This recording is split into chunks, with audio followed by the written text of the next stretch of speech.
Get this recording here. All right, here we are, ladies and gentlemen. We're back. It's been a while. Doing this once every so often type thing is a new thing. So if you haven't checked out the last couple episodes on the network, and you're just coming back for Tornado Brian's Tag, like way over. Yeah, if this is your first Tornado Tag in a while, guys. oh yeah, way to turn you up. The intro Hello. blew our ears. New microphones. Yeah. So I'm pretty excited about it. And then It looks like a cup. Yeah. It does. It looks like a little like a cup with a lid on it. Yeah, Does that make sense? like a sippy cup or something. And then you see our banner in the back, which is not the new banner. So the new that was going to be the new banner, but we got rid of that block, and we made it like a color splash. So this logo, this banner is going to be a future giveaway. Mm-hmm. So what we're going to do with this banner is we're going to take this to independent shows. You'll help us out a little bit with that as well. So we're going to take it to different shows and have some guys sign it, and we'll try to get a huge banner, like everyone to sign it, and then we'll do a big giveaway with it and get a bunch of independent guys to sign it. Remember those independent shows? They were nice. Yes, they were a good time. What's up, Dan? Dan in the chat already. Merry Christmas. Merry Christmas to you as well. We have, if you want to enter our giveaway for the other two banners, we have 17 out of 30 spots. So if you're in this chat, I will say it a couple times when more people join in. But if you want in, just say in the chat, "I want in," and we'll put you in the running for the banner. What this will do is we're going to do the men's rumble and the female rumble. If you're listening to this audio only, send us a message on Facebook. It is our topped banner, our topped giveaway. Curtis, so while you're here, if there's anyone in on your team that wants to join this giveaway, send me their names. I only have you and Mario. He's like Curtis and Jurdis. Yeah. And Lourdes. Yeah. It's like, wait a minute. So we're gonna draw, once we get this filled with 30 people, we're gonna put everyone's name in a hat and draw your name twice, and you will have two entries, one for the men's and one for the women's. Mm-hmm. And if your number wins the rumble, you win the banner. So that's how we're gonna do it this year. Yeah. I think it makes the rumble more fun. Yeah, because getting a name is sometimes who's gonna win, or there's stupid gimmick stuff. And maybe we'll have like a runner-up. I got truth. Like, if we say like your guy had the most eliminations, but you didn't win, maybe we'll send you a T-shirt or something. You get a Diesel T-shirt. Ooh, you get a Diesel T-shirt. That's pretty cool. Yeah. So, we have our plugs out. We got them out of the way in the intro there, but you definitely go check out the links below for Instagram, Facebook, YouTube, the whole nine. Merchandise is up there. We did add some more T-shirts. So I went to order a T-shirt for one of my buddies, and he's a little bigger than a 2X, right? Mm-hmm. And I didn't realize that the premium shirts only go to 2X. Oh, okay. So if we have some fans out there who are jack dudes and they can't fit in a 2X because they're big sexy hunks of men. They're mastodons. Yeah. So we added the comfort T-shirts and the classic T-shirts back, so they can go up to 5X. Oh, okay. So we added. We're working on the Tornado Tag Mumu. Yes. Yeah, there we go. Yeah, for me. Requested by one Dom DeLuise. Yes, and my wife came in with a shirt on earlier that looked like a muumuu. That's funny. She's still wearing it. Yeah, is she? No. She came in and said, "Do I look silly?" And I laughed and went, "Not at all." Not up. So yeah, we have a lot of jam-packed stuff here for you guys. We're gonna jump into our topic of the night, and also we have our end of the year award. I think let's do our end of the year awards first, and then we'll jump into our topic, which is the Undertaker. Really quick. Do you want to run through a lesser award show that happened this week? Sure. Yeah. I'll talk lesser. WWE didn't promote it really. Yeah. It was on at 10 o'clock on a Wednesday in the morning. Yeah. That's like a who cares time. Yeah. We're joined here real quick. We'll just give a quick plug. Joined here by Curtis Kowalski from the PA Pile Driver Podcast. Love those guys to death. Go check them out at PA Pile Driver Podcast. Mr. Perfect. And also Alex Watt from the Wicked Turtle and High Tension Wrestling. Got my Alex sent me as a Christmas gift a High Tension Wrestling T-shirt. Cool. I'm unfortunately wearing the Dead Man one today because today's topic is the Undertaker. See, I seen part of it. I thought it said Hangman. Yeah. But I will have on I'm doing my wrestling challenge. So if it's something you guys want to jump in there with me, feel free. It'd be a lot of fun. Just do hashtag wrestling T-shirt challenge. I'm up to day 25 in a row with. What's going to happen is Tony's going to do wrestling challenge, Andy's going to do superstars of wrestling, and I'm going to do wrestling spotlight. There we go. So if you guys want to join in the challenge, head over to Instagram, Facebook, and just take a picture every day with a different wrestling T-shirt and show some people some love. They could be until what, the end of the year, or you run out? Do you run out? Okay. Yep. I'm gonna see how many days. I want to at least hit 100 days. Tony's gonna get buried in a wrestling T-shirt at this rate. Yeah, I'm gonna put them sure you all in the can do casket with 100. me. I'm gonna line the inside of my. I'm not Yeah. getting buried. I'm getting cremated. Well, yeah. I'll get them all burned. Well, with they me. can burn with you. There you Yeah. go. And have a separate urn for T-shirt. This is my T-shirt urn. That's all. Here, Separate here, I want dumpster. here lies Tony's Yeah. T-shirt. Burn them all up and then make one memorial T-shirt out of that. Can you use that for a shirt? I don't know. Yeah, let's get into our the Slammies. Yeah. So the Slammies, they had the most creative 24/7 championship win of the year, which went to Drew Gulak dressing as a janitor. You know who she went to? Not to interrupt him, but if he would have had it at the time, the shark that ate Kirizawa. Yeah, like if he ate him, he should have become 24/7 I champion. agree. That's what we got to do. That's an best pro wrestling death. We'll have to. Oh, we'll add that to the list. And as in show kayfabe death. There we go. A lot of people died this year. A lot. A lot of They'll murder. never come back either. A lot of murder in wrestling this Mhm. year. Yeah, At least 5. that should be a Murder My Dude episode. All the kayfabe murders. Yeah, like a joke. Like if you ever do one that happens to fall on April Fool's Day. Yeah. That would be good. Yeah, that's a great idea. Male Superstar of the Year was Drew McIntyre. Okay. Ring Gear of the Year, The New Day. Return of the Year, Edge. Musical Performance of the Year, Elias. I don't know who he was up against. Party. Rivalry of the Year was Edge and Randy Orton. Female Superstar of the Year, Sasha Banks. Breakout Star of the Year, The Street Profits. Social Media Star of the Year, Bailey. Female Trash Talker of the Year, Lacey Evans. Oh, sorry, was somebody want to chime in there? I mean, I don't hear much about I haven't even Bailey seen Bailey on. If her realistically, Instagram, they Twitter? won't give it to her. But you know who I've seen on social media more than anybody? Mandy Rose and Lana Okay, yeah. doing TikTok Lana, dances. yeah, I can't. Yeah. Lana's great also, especially if she's really helping with Miros. She's amazing with those. Yeah. Bailey. I couldn't even tell you last time I seen Bailey post anything. I don't know anything. Last thing was Randy Orton talking about burning a man and watching Mandalorian. Yeah. Female Trash Talker of the Year, Lacey Evans. Male Trash Talkers of the Year, The Hurt Business. WWE Network Documentary of the Year, Undertaker, The Last Ride. Okay. All right, I would have Hurt Business. I would have put down to just MVP. And Curtis in the chat is 100% correct. Elias winning Music Award is terrible. Miz and Morrison, hey, hey, ho, ho, 10 times better. I agree. 100% correct. I agree. 1,000% correct. Jeff Hardy had a cool little guitar solo. That probably wasn't him. You go listen to what is it? Parox Wygen? Yeah, it's awful. That's his band. Yeah, hey hey ho ho is definitely the clear winner this year for that. All right, well let's start now. Listen, in the chat, we want you guys to participate as well. So we're gonna go through all of our awards. Well, we're not done with just a few Yeah, seconds. there's There's one that Andy and I want to really get into here. I'll save that one for last. Celebrity Appearance of the Year, Rob Gronkowski. Double Cross of the Year, Bailey on Sasha Banks. Referee of the Year was Charles Robinson, which they did so an angry John Cone could disguise himself and try to steal the award from Charles Robinson. Moment of the Year, The Undertaker's Final Farewell. Tag Team of the Year was the Street Profits. Superstar of the Year overall was Drew McIntyre. And the Match of the Year, and this is what Andy and I might want to talk about here for a second. Maybe you too, Tony. Match of the Year was the Boneyard match, Undertaker versus AJ Styles. Nominated but not winning was the greatest wrestling match of all time. Yeah, the greatest match ever. But not the Match of the Year.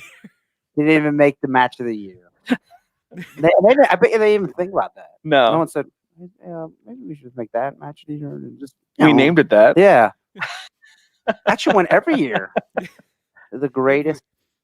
It was so good, it's now retroactively the Match of the Year. Like, oh, there's a Sawa Kabashi match. Get that out of here. Yeah. Edge and Randy Orton. Edge and Randy Orton when the camera shows his face in the DVD or whatever. Spoiler alert. That might be our match of the year. No. Oh, my. I don't know about that. No. All right. So male. So what we're going to do is I'm going to put the award out there.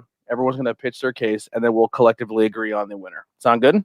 Okay. Yeah. All right. So we'll start with male wrestler of the year. You can. I was just gonna say I'll just throw my second one out there just to Go ahead. No, I mean after when we go first. Yeah, go ahead. I picked John Moxley. John Moxley. I don't think he lost all year except when he lost the title. Okay. And he was also they wrestled much in New Japan. They were dormant for 3 months. I would also have to agree go with with you John as Moxley. John Moxley as the guy of the year. And then second, I would, even though the dormancy, like I said, for 3 months I put on Tetsuya Naito because he was double champ and he did lose it, but then he won it back. So and then Drew McIntyre could be a tie for second place. Drew McIntyre's my number 2 as well. So I had Moxley 1 and Drew 2. They were the 3 that I had, and I was back and forth between all 3 of them. So I'm going to defer and say, yeah, we can all agree on Moxley. Yeah, so John Moxley will be our. Really, he's booked very strongly in New Japan, and obviously he can't travel because of the virus and all that stuff. But when he can, I'm sure he'll be winning there too. Anyone in the chat agree, disagree? You guys can let us know. Women wrestler of the woman wrestler of the year. When we go first again, we'll start with or Brian. you want to go switch it up? We'll start with Brian. For me, even though NXT is like the best women's wrestling in my opinion, unless you're watching Stardom, which I don't really watch a lot of, I thought Asuka did such a good job being like the deputy #1 babyface on Raw. Consistently good matches all year, consistently entertaining all year, even though they give her like just dumb stuff where she's just yelling gibberish. Always funny. She got Mandy Rose and Dana Brooke over with me by calling them the sexy muscle friends. I like that. Asuka is my female wrestler of the year. Second place I'd probably give to Io Shirai. I'm pretty locked in with those as well. Really? So I picked Io for my first. Yeah, I believe she was champion all year, right? Coin flip for me. Yeah, but Asuka No, it went from Rhea to Charlotte to Io. Oh, okay, that's right. Yeah. Yeah. I always forgot about that. WrestleMania, right? Yeah. Yeah. But Well, yeah. In Your House is when Io won it. The In Your House. Oh yeah, they did the classic In Your House. Mhm. Yeah. But her jumping off the top of the cage and everything. I don't know. She just popped up Off in my top mind. of the house. Yeah, off the house and the cage. Yeah, it's on the cage. So yeah, I went with Io Shirai. And second, I would have to pick Bailey for being champion almost all year. Yeah. The Bayley had a promos good and year. everything. Asuka though, Asuka was been champion. Oh, she had that little time where she lost to Banks, but she was a champion for most of the year, from like Money in the Bank on, except for Banks only had it for like what, a month. Yeah, not long at all. Curtis said Rhea Ripley would be his. female Okay, yeah. wrestler. She was kind of out for a little bit, so that's why I thought about her. But I Yeah. was like, I don't know. I thought It seemed like they pulled her off a little bit this year. Yeah. I think even though she was not in the title picture, I mean, she had one glimpse where she was in the title picture with Io and she got her ear ripped off. She still stayed relevant, even though She had that kind of throwaway feud with Robert Stone and what's her name, Aaliyah. Yeah. I'm really enjoying her feud with the Gonzalez chick. Oh, yeah, Raquel. Yeah, Raquel Gonzalez. Rhea is the perfect example of you don't need to have someone who's a great superstar with a title on their waist to make them relevant. Yeah, that's true. You can. She's in a great storyline. She's in a great feud, and you're not wasting it by having a title involved. Yeah. So I mean, I wouldn't give her the woman of the year this year, but I thought she had a great year. I believe last year she was our rookie of the year. Yeah. Maybe, yeah. Breakout. I still think she could win Royal Rumble. Yeah. I think my pick right now is Bianca Belair. Okay. Oh yeah, that's a good one. There was a rumor, speaking of the Rumble, and there was a rumor that this might be the year where in one of the Rumbles, it's like maybe down to 2 people before number 30 even comes out, and they both eliminate each other, so number 30 automatically wins. Oh god. And if they're gonna do that, it almost has to be Lana with the way they're booking her. Yeah. Oh my god, could you imagine if Lana wins the Rumble because of that stipulation? That's just that's such an anticlimactic ending. Hey, we're down to 30 hasn't come out yet. 29 just came out. They're both eliminated. 30 wins. Has that ever happened? It No. sounds like something that Vince Russo would do. Yeah. Yeah, it does. Honorable mention here, like I don't think she was in the mix enough to be like the winner here, but if we were doing like a most improved woman of the year, like breakout, if we did breakout again this year, for me it would be Shotzi Blackheart, because she has been Shotzi's really a on great point in NXT. Okay, yeah, that's a good breakout. Yeah. Shotzi and Britt Baker. Yeah, that's what I was just thinking. Yeah. Britt. Yeah. Britt Baker. Even though she was hurt. Yeah, but when she came back. Yeah. And the then that's personalities just funny through stuff, the yeah. roof. Mm-hmm. And yeah, it was this year because it was that beach thing, or the Jericho Cruise with Tony Schiavone. It was was this January. And then where she had that switch turned on. Yeah, and then she had that match in the little small arena they Yeah. did when she got busted open. That was really. I want to give myself a pat in the back real quick. Mhm. Mutual friend, Britt Baker. someone who took your title off you at Outbreak. Okay. He made a post saying that he got Eddie Guerrero hot sauce. Oh, What should I seen, put this yes. on? And my comment was a mamacita, and it got a laugh emoji from former AEW World Champion Nyla Rose. Oh, how about that? Yeah, Oh. it was a little pat. That was my Christmas. No. I was like, all right, look at that. Big fan of her, so Nyla, good for you. Thank you for laughing at my post. It made my day. So yeah, I can say Nyla thinks I'm funny. Yeah, so female wrestler of the year, I think we're both pretty much 2-1 here with Asuka. I think Asuka's gonna get that one. But Io, great, I think would be a solid second place for me. I agree. I'm torn between both. I think they both had fantastic years. Absolutely. Tag team of the year. Now Brian had one down here, and I wouldn't be upset with it, but I think the way he's changing, I may be going to as well here. But I'll start this one. I think tag team of the year, even though it was a weird gimmick, a weird storyline where you knew it was over before it even started, but the year they had as a tag team was very entertaining. Kenny Omega, and Hangman Page would be my pick for tag team of the I year. can't argue that. That Yeah. was really good. We were talking about it in the group chat off the air, and my first pick was FTR. Mhm. But the more I thought of him, like, nah, because if you go back to the beginning of the year, they had the great match with SCU. They had a great match with the Bucks. They had a great match where they dropped the title. Yeah, for me, it had to be. I wouldn't have thought it, but it had to be Kenny and Hangman. Yeah. Yeah, see, I initially had them as second, but and FTR is because when they That was what first I had first, and I kind of flipped. to AEW, I was like, these matches are all real good. It was Yeah. just fun to watch them wrestle again. But yeah, probably Hangman and Kenny. They Yeah. had a great year for their makeshift tag team. I like the came up with it. buckshot V-trigger, and yeah. the V-trigger. That's such a cool move. Such a cool move. Yeah, and all their matches were good. Yeah. Yeah. All right. That one went quick. Match of the year.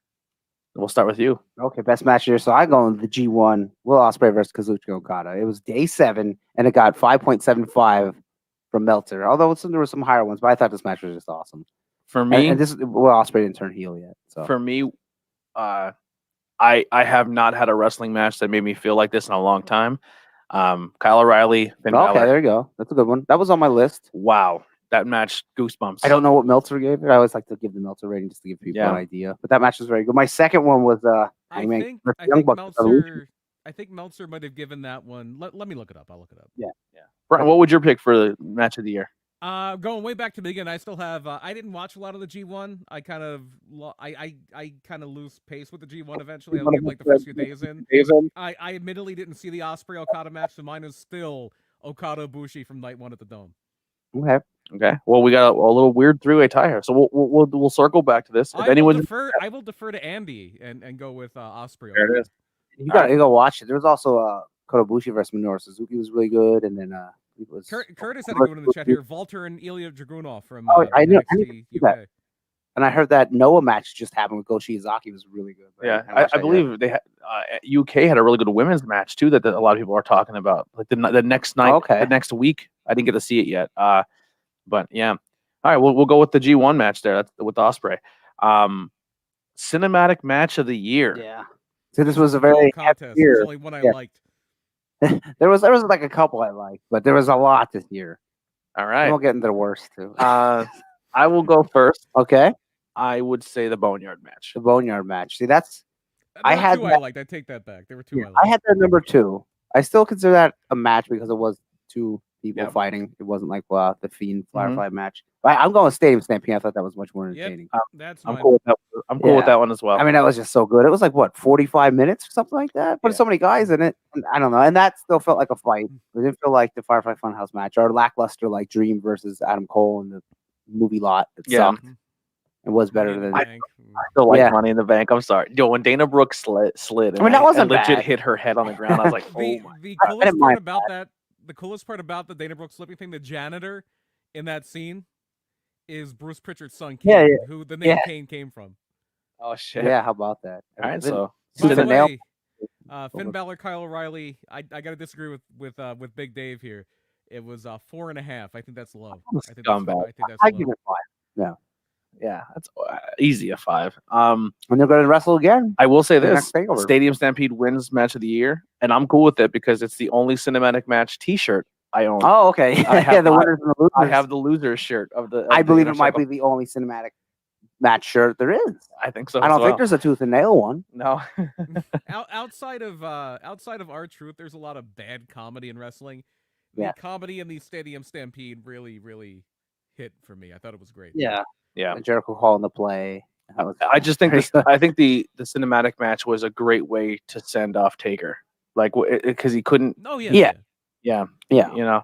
All right, let's get into feud of the year. I know the year's not over yet, and I don't think a feud's gonna spark within the next week. That's gonna. Yeah, if there's a feud that starts and ends next week, I mean, you could nominate it. I'll tell you what. I mean, we got a Raw and a SmackDown and a Dynamite. And then NXT. I know that it's heavy to lean towards some stuff that happened. Roman and Jey Uso was really good, and I thought it was the rivalry I wanted. But my God, this Roman Reigns Kevin Owens has been fantastic. Wow, you're going with that?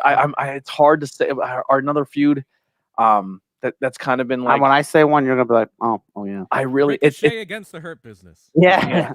Another one that's really high on my list, but it's kind of a goofy one. But I thought it was really good. Jericho, Orange There Cassidy. you go. That's my number one. I Yeah. thought that was the one of the year. The first match was real good. The second was not so good, and the third was most of the match was pretty good. So Yeah. and what it did for Orange Cassidy, and it was just entertaining. From even when that first promo, when Orange Cassidy just walks across the screen and bumps into Jericho, Mhm. you know, and what the hell? Yeah, that's gonna be my pick. My That's pick's gonna mine. be Orange Cassidy, Jericho. But I'll tell you what, I had the most purest wrestling experience of all time. We were watching TLC. It Mhm. was me and Heidi and Tori. And Heidi and Tori, you know, they're not wrestling fans, but they could watch it. Mhm. And they were so invested Excuse me. in that ladder match. Tori was losing her shit, calling Roman Reigns and Jey Uso assholes for cheating. Like it was just like being like watching, like going back to me as like a 10-year-old kid screaming at the TV because I didn't like, you know what I mean? Like, Yeah. and then the whole time you're watching, like, is Kevin Owens gonna do this? Like, I thought it was a very good match. I thought it was a very good match too. Yeah, it kind of brought me back to that youth feeling of watching pro wrestling. I Especially thought that watching was one of the more fun WWE pay-per-views of the year overall, actually. Yeah, I would agree.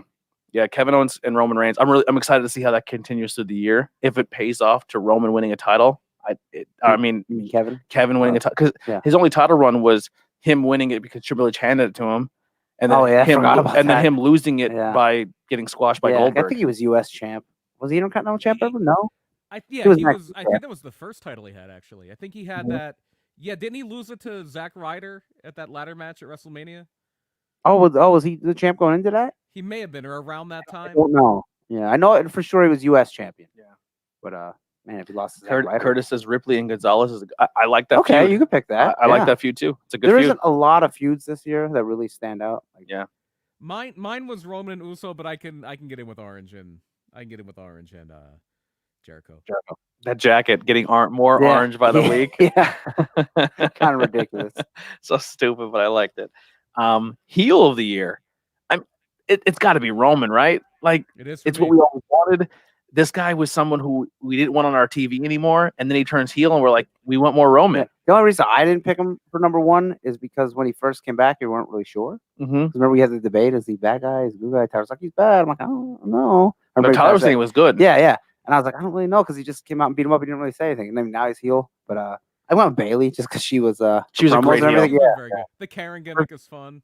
Her smacking the belt glass and stuff. Yeah, I thought she was the best overall heel for the year, and maybe Jericho. But Jericho, everyone cheers for, so it's like, we'll do this. Roman is the best male heel of the year. Okay, there you go. And we'll say Bailey's the best female. All right, I'm fine. Definitely. All right, well, I'm cool with that. MJF would be a second runner up there. I mean, he's just but that's his thing. You know what I mean? I think Roman stepping out and kind of taking that role now with Paul Heyman has been fantastic. Yeah, you know, I think MJF is kind of, and he was growing on me for a while there too. Like especially around that match out with Jungle Boy, it was really good. Oh, yeah. And then when they started doing the thing where he's like running for office when he was wrestling Mox, I'm like, I don't know about the one promo was almost like a babyface promo to me. It was, yeah.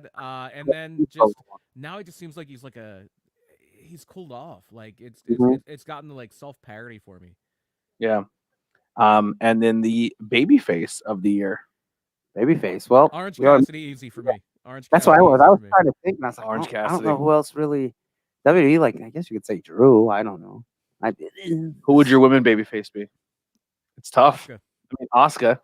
Yeah, I guess she was a good guy all year. Or you could go with Rhea. Well, she turned when Becky said she was pregnant. What's her name from AEW? The one Shida. Shida. Yeah, you go with Shida. I mean, she doesn't have much personality just because she never really, when she talks, has a she's hard kind of time like, I'm gonna English. beat you up. Yeah. But like they don't do it. They could do like a package, a video package where someone else is talking for her. You know who could have been female babyface of the year, but I think her injury put her back? Statlander.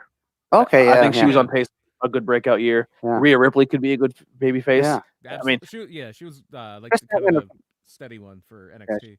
You know, she keeps popping up on being the lead, so I'm sure she's coming back soon. Yeah, I'm gonna go out and say Rhea Ripley for Okay. female of the year. I think her losing and coming, and then she finally made her return once again. I think it just goes to show kind of what Kurt was saying. You know, no title involved, and she's a top babyface. Yeah. I mean, there's no other way around. For me, it's Asuka. For women. Yeah. All right, we'll go that way. Here we go. Now, comeback of the year. That's what I had trouble with. I have one that's kind of out of left field because Edge I thought was the obvious one. Mine is ACH because we had him dead to rights when that whole Jordan Miles thing happened and the T-shirt and the meltdown, and he's never gonna wrestle again. And he's put together some really fun things, especially with like GCW. He's Mhm. back in the Indies. He's kind of building his name up. ACH is the guy for me as far as comeback. He cleaned up his mental health, which he needed. Yeah. That's so important because it can get ignored and get swept under the rug. And if he addressed it and he's moving forward, good for him. And it's a great comeback. And he's so talented. I'm gonna go Ember Moon. Oh, okay, I forgot about that. Torn Achilles. Yeah, Announced her retirement on Talking Back. She was out till when she came back? October. Mhm. Oh wow, yeah. That'd be mine. I forgot about that. I just went easy one. Charlotte. She came back on a belt. She looks great. So She does look great. She does look really good. Can't really argue that. I was like, I don't know. I was like, oh, Charlotte, she won the title. Most improved. Most improved. I agree with what you can say yours, and I'm 100. We'll let Brian go first. I'm 100. This was I kind of jumped the last couple here. Sorry. For me, most improved, and I didn't like him. I wasn't really that excited when they signed him, but ever since that match with Finn Balor in your house, damn if I don't like Damian Priest. Yeah, I mean he's the most improved. Male, I'll go with because I picked Britt Baker. Yeah, I agree with Brian though because I Punishment Martinez was like, but now Damian, his last couple matches on the Takeover have been pretty good. Yeah, I'm like, why he's gonna but Britt made her whole character. That's why I bought a T-shirt.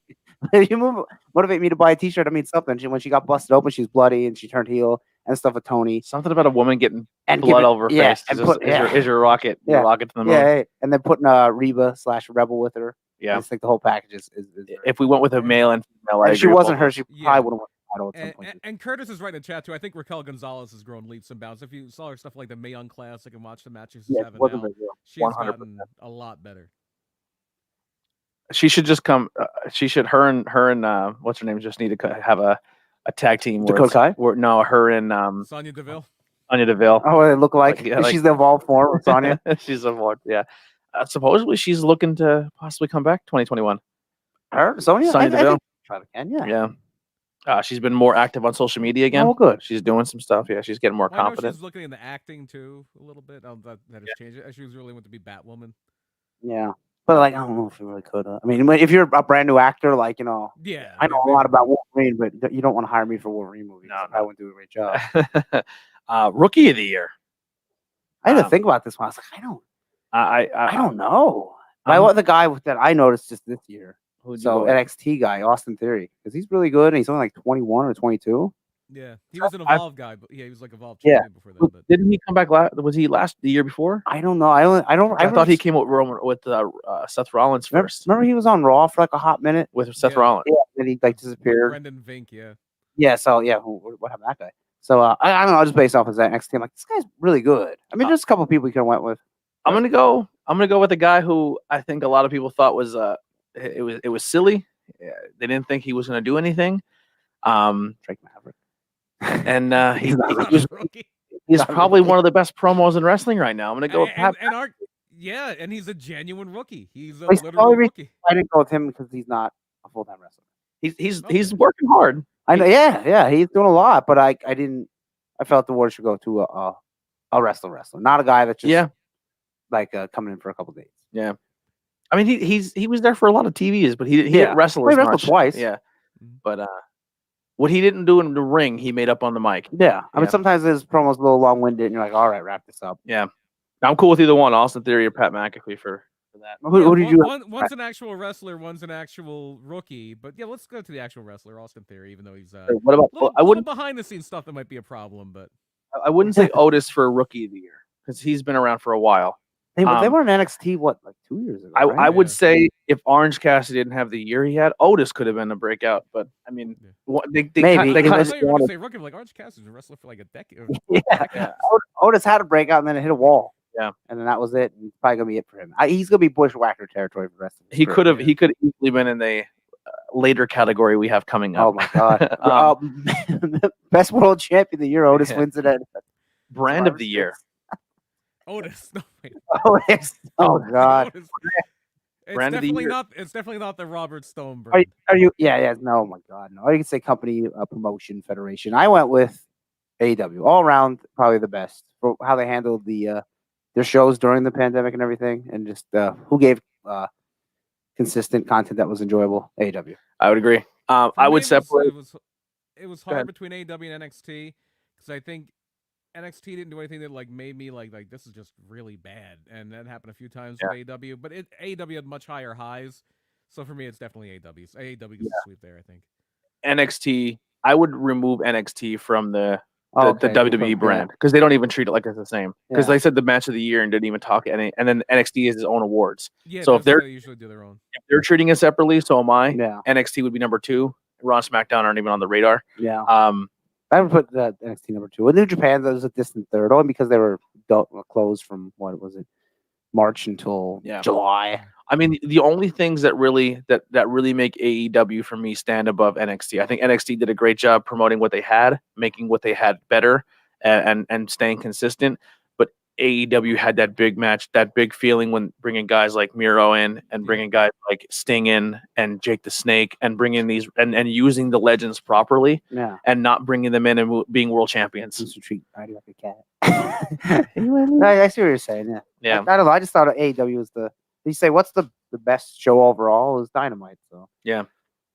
And last year, our biggest disappointment of the year was Mhm. ROH, and I mean they're not blowing it away, but they're starting the right pace. So, yeah, they're doing much better, but they're really low right now. Mhm. I mean, they just restarted running what September maybe. So They're making you can't blame unknown guy anybody for stars. that. I mean, like NWA was like dormant, now like back with that Shockwave show, which is with Power, but you know, ROH is fine. ROH just did their first pay-per-view coming back, and Final Battle. Battle. Yeah. Tony Deppen wound up being in the TV title match. It was very solid against Dragon Lee. Yeah, I think the main event was Roosh versus Curtis. King, yeah. Roosh and Okay. Curtis, the Impact guy. He said Impact all the way. Oh boy, well, I thought they had a great year. I think they had a good year. I don't think it's AEW level, but I think it was a good year. Picked up when Kenny won the title, and then they said they're going to go on Impact. Only thing that's concerning for me with AEW is Impact, after Final Battle. Or ROH, you mean? What do you mean? Not ROH, Impact. What's Bound for Glory? Okay. Once Bound for Glory happens, the next day they lose a good chunk of their roster with contracts. Yeah, and a lot of people are supposedly it's getting kind snatched of up. The stepping stone place right now because it's at the bottom of the barrel. And the only thing that bothers me is there's no noise in the crowd. It's just so quiet. It's like they're kind of like the pandemic just happened and they don't know what to do. And it's like, okay, everyone else figured it out. Why are you still giving us this empty, like dead, silent match? Yeah. So I don't know. Impact is just, even with the AEW, it helps, but they're above ROH, but they're not. I think and then that show that while the eyes are on it, I know it was a tape show, but man, that show was not good. Yeah. I mean, there was like 2 matches that were good. And it's like, I just want to see the Kenny stuff. Like the main event was good with Did War Machine, not War Machine, Motor City War. Yeah, they were in the first match. I missed that. Okay. But I heard the match was pretty good. The main event was like Willie Mack and Rich Swann versus Moose and who's the ex-champ? Jesus. Oh, yeah. That was your main event. Yeah. And there was a Kurt Hawkins beat a job match. I'm like, you're putting this of all the times people are watching Impact, you're putting a Kurt Hawkins job match on where he wins. Yeah. Ugh. Yeah. And the women's tag match was sloppy. I would have been like, good brothers, we need you here. I would have been like, Austin. I know we recorded that show, but everyone come, we got to record a better show. Yeah. Because they had all this eyes on it. And then people, because there was no reason to watch that. You'd be like, okay, I seen Kenny. That was great. I don't really want to watch next week because I could just watch that Kenny segment on YouTube. Yeah. I mean, there's talented guys there, but like, it's just. I think the biggest name they're going to lose immediately is going to be Taya Valkyrie. I think he's almost guaranteed going to. Yeah, if her contract's up. AEW. Yeah, I would say. If not both of the guys in the North, Ethan Page too. Yeah. Yeah, I think like if they lose half. I think they said Ethan Page and the North are looking at NXT. I could be wrong with that. I mean, maybe you never know. I'm sure. I think everybody wants Ethan Page at this point. Yeah. There's a lot of people. There's a lot of the women you would grab. Sue Young. Yeah. AEW is the winner, but give credit to WWE for being innovative with the Thunderdome. Thunderdome is interesting. I personally like the NXT with the glass. I like the NXT look better with the cage. Yeah, the fence I personally do. I like what the guys. A little distracting. Yeah. Watch a match, you're kind of like, oh, look at that guy there. The only thing AEW did at first that I wasn't a fan of is when you had guys in the crowd who were trying to hijack the show. That annoyed me. Like Big Swole. Yeah. The thing I like with AEW is they put the entrance on the hard camera. And then WWE copied that real quick, even though they went back to the normal thing with the Thunderdome. I like the hard cam looking down the aisle. Yeah, that's nice. It used to be a thing all the time. Yeah, and for a while they would only do it with WWE when they would have a pay-per-view at the Garden. That would be the only time. because Yeah. it's so smaller. And when you have that big moment where someone does pop and that entrance, that Titantron, if you're watching and you're like a smart fan and the hard cam's where it is, and then it cuts to the ramp, and then the music, you're like, Yeah. this is a big thing. Where if that's always your camera view, and then the Titantron hits, you're like, oh shit, you know what I mean? It's like Yeah. it's that The more. moment I think of with what you're talking about is when John Cena was a surprise number 30 at the Rumble at the Garden Yeah. in like Mhm. 2007, 2008. And yeah, the crowd went nuts, and it was a great moment for TV. Yeah. Biggest disappointment of the year. Okay, I'll start. Go ahead. Monday Night Raw. It's awful. It's consistently awful. It's 3 Yeah. hours of slog. It's bad. Yeah, sure. There's a good thing here and there, but overall, it sucks, Yeah. and it sucks really bad. I even hear people like, oh, I don't really watch WWE because it's not good. It's like, but did you watch that show on Wednesday? Watch AEW. It's like, how about that? So it's awful. Yeah. It's consistently awful. There's one or two really good storylines on Raw, SmackDown, but when it's bad, it overwashes everything. And Raw seems to be bad more times than SmackDown. Yeah. I can't even think of like the one, like, what was your favorite Raw storyline this year? Like, I don't even know if I have one. I honestly, I think Randy Orton carried Raw on his back. He was probably MVP, but Randy Orton has always been a little. I understand people love him. I understand like he's good at a lot of things. He had some great promos this year, but he's always been a little too vanilla for me. Yeah, the same here. I would never be a big Randy Orton. I want to buy the best of Randy Orton DVD. I mean, there's a lot of things you could have picked. You could pick the speaking out movement, but I'm like, that kind of exists outside. I would kind of pick in storyline, like kind of, you know what I'm saying? Yeah. That's why I didn't pick the speaking out Andy, thing. you just brought something up with like the best Randy Orton DVD. I want to kind of pick your brain here. What is the best Randy Orton match? Is it still Randy Cactus? Is it still like go back that far? Well, aside from the greatest wrestling match ever. Yeah. Yeah. Of course. Besides the greatest wrestling match of all time. Yeah, Randy. And what's that WrestleMania from? No, Randy like AJ. Oh no, was it horrible. ECW 2? That was Randy Angle. The Cactus one was just like Backlash or okay, and Judgment that Day or was something. other than that. Is that still the best match of his career? Him versus Seven Bourne when he does the RKO. RKO, yeah. Randy AJ wasn't horrible, but it wasn't amazing. But it's like one of those things. Like, yeah, what's your favorite Randy Orton match? Like, I like it for certain guys. I could tell you, like, what's your favorite Daniel Bryan match? Oh, this one. What's your favorite like this guy match? Yeah. And it's not that Randy Orton's a bad wrestler. He does everything. No, yeah. It's just bland. My favorite Randy Orton moment is getting him to twerk at Wilkes-Barre. There you go. It's not when he murdered Bray Wyatt. Yeah, I like when he burned Bray Wyatt's house down. That was And then he my burned favorite. him down. What was that match called? The House of Horrors match. I think. House of Horrors match. I think my favorite Randy Orton moment is still when he would do the RNN updates where he would tell you what percent his shoulder was. I liked that back in the day. It was great. When he first came, that was pretty good. What is your disappointment, Brian? Just 2020 in general. I couldn't pare it down. Like, yeah, Raw sucks. Not having like indie wrestling you can go to sucks. Like the only like saving grace for wrestling this year has been Wednesday night. Like the Wednesday night thing. Okay, you know what my biggest disappointment is? Thursday through Tuesday. Wednesday is great. Everything else, out of here. Mm-hmm. Yeah. Not being able to go and collaborate and go to wrestling shows and meeting people and hanging out with people was huge. I would agree with that too. Like wrestling is something like I understand it's like a made-for-TV product, but it's different live. Like there's a different feeling. Yeah. It's gonna be so weird when we get back to a full crowd. I know it's gonna be great. It'll be weird at first, and it'll be just like riding a bike. I mean, yeah, it sucks that Power isn't around and New Japan was out for a couple months, but you know what can you do? It wasn't wrestling's fault. No. So we have the TTP award. So this is going to be a new award we're going to bring out, and this is going to be a current wrestler. Actually, let's skip that one first. Let's go to the TTP Indie Award. TTP Indie Award. And we talked before the show, and I think we're all in agreement here. This is going to go hand in hand with each other. The indie wrestling took a huge hit this year, obviously. Yeah, a lot of places didn't have any shows at all. Yeah.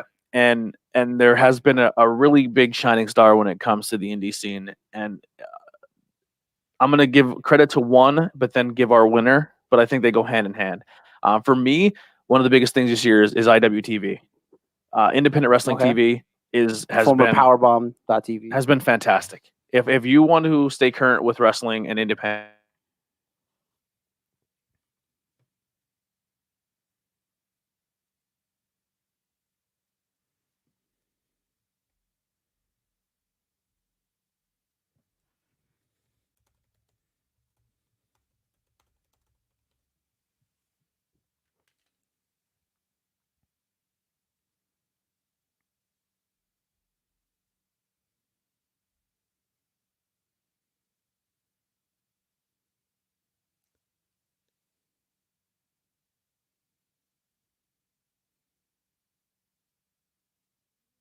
we'll keep the. There we go. It's Oh, back. well, There we are. There we Okay, are. now I hear you. All right. I don't know what happened there. Sorry, guys. So yeah, We had to go out to California to get Yeah. a little bit of that internet. Yeah. So what we were saying before is, the biggest thing is with wrestling is, it goes hand in hand. I think IWE TV, independent wrestling television, has been fantastic when it comes bringing the independent scene back to your house. So you can't be there, and I think when it comes to, I don't know, we had a little bit of a weird connection thing there, but the winner this year of the TTP Indie Award is going to go to Camp Leapfrog for us. It was something different. It gave us the independent with a cinematic feel. It was a fun little storyline. We got to go to Camp Leapfrog first, then we had the Halloween special, and then we just had a Christmas special. Had a slumber party too. Yeah, the slumber party. So I think when it comes to the independent award this year, it's going to go to Camp Leapfrog, and it's going to be hand in hand with independent wrestling television. And the runner up will be Outbreak Quarantine matches, which have been fantastic. Did you see the Sabal and Draven match? I think I missed. I was there in person, obviously, but I don't think I seen it because I think I was outside the building at that. Yeah. To watch it. Yeah, it was awesome. Love it. It was really good. Yeah. Yeah. And there's a lot of like overall, I'd say there's probably at least 50 matches Outbreak put out this year. Yeah. Somewhere on there. Yeah. So It's just very consistent. Like that is to be applauded. Just how consistently been with getting content out week after week after week, and even doing specials like the Quarantine Cup, and very big pat on the back for Outbreak.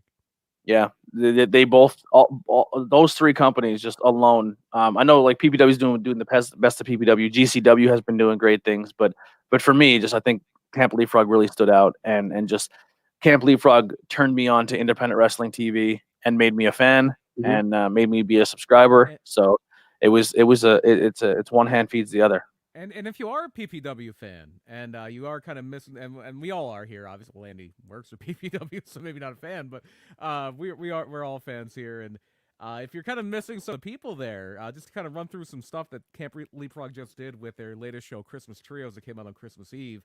If you go to the Independent Wrestling Facebook, if you just search Independent Wrestling, and you'll see a picture of Warhorse as the avatar. And if you scroll down a little bit, they still have the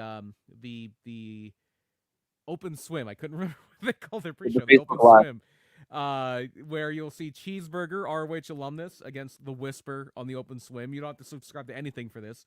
It's right there on Facebook Live, or archived Facebook.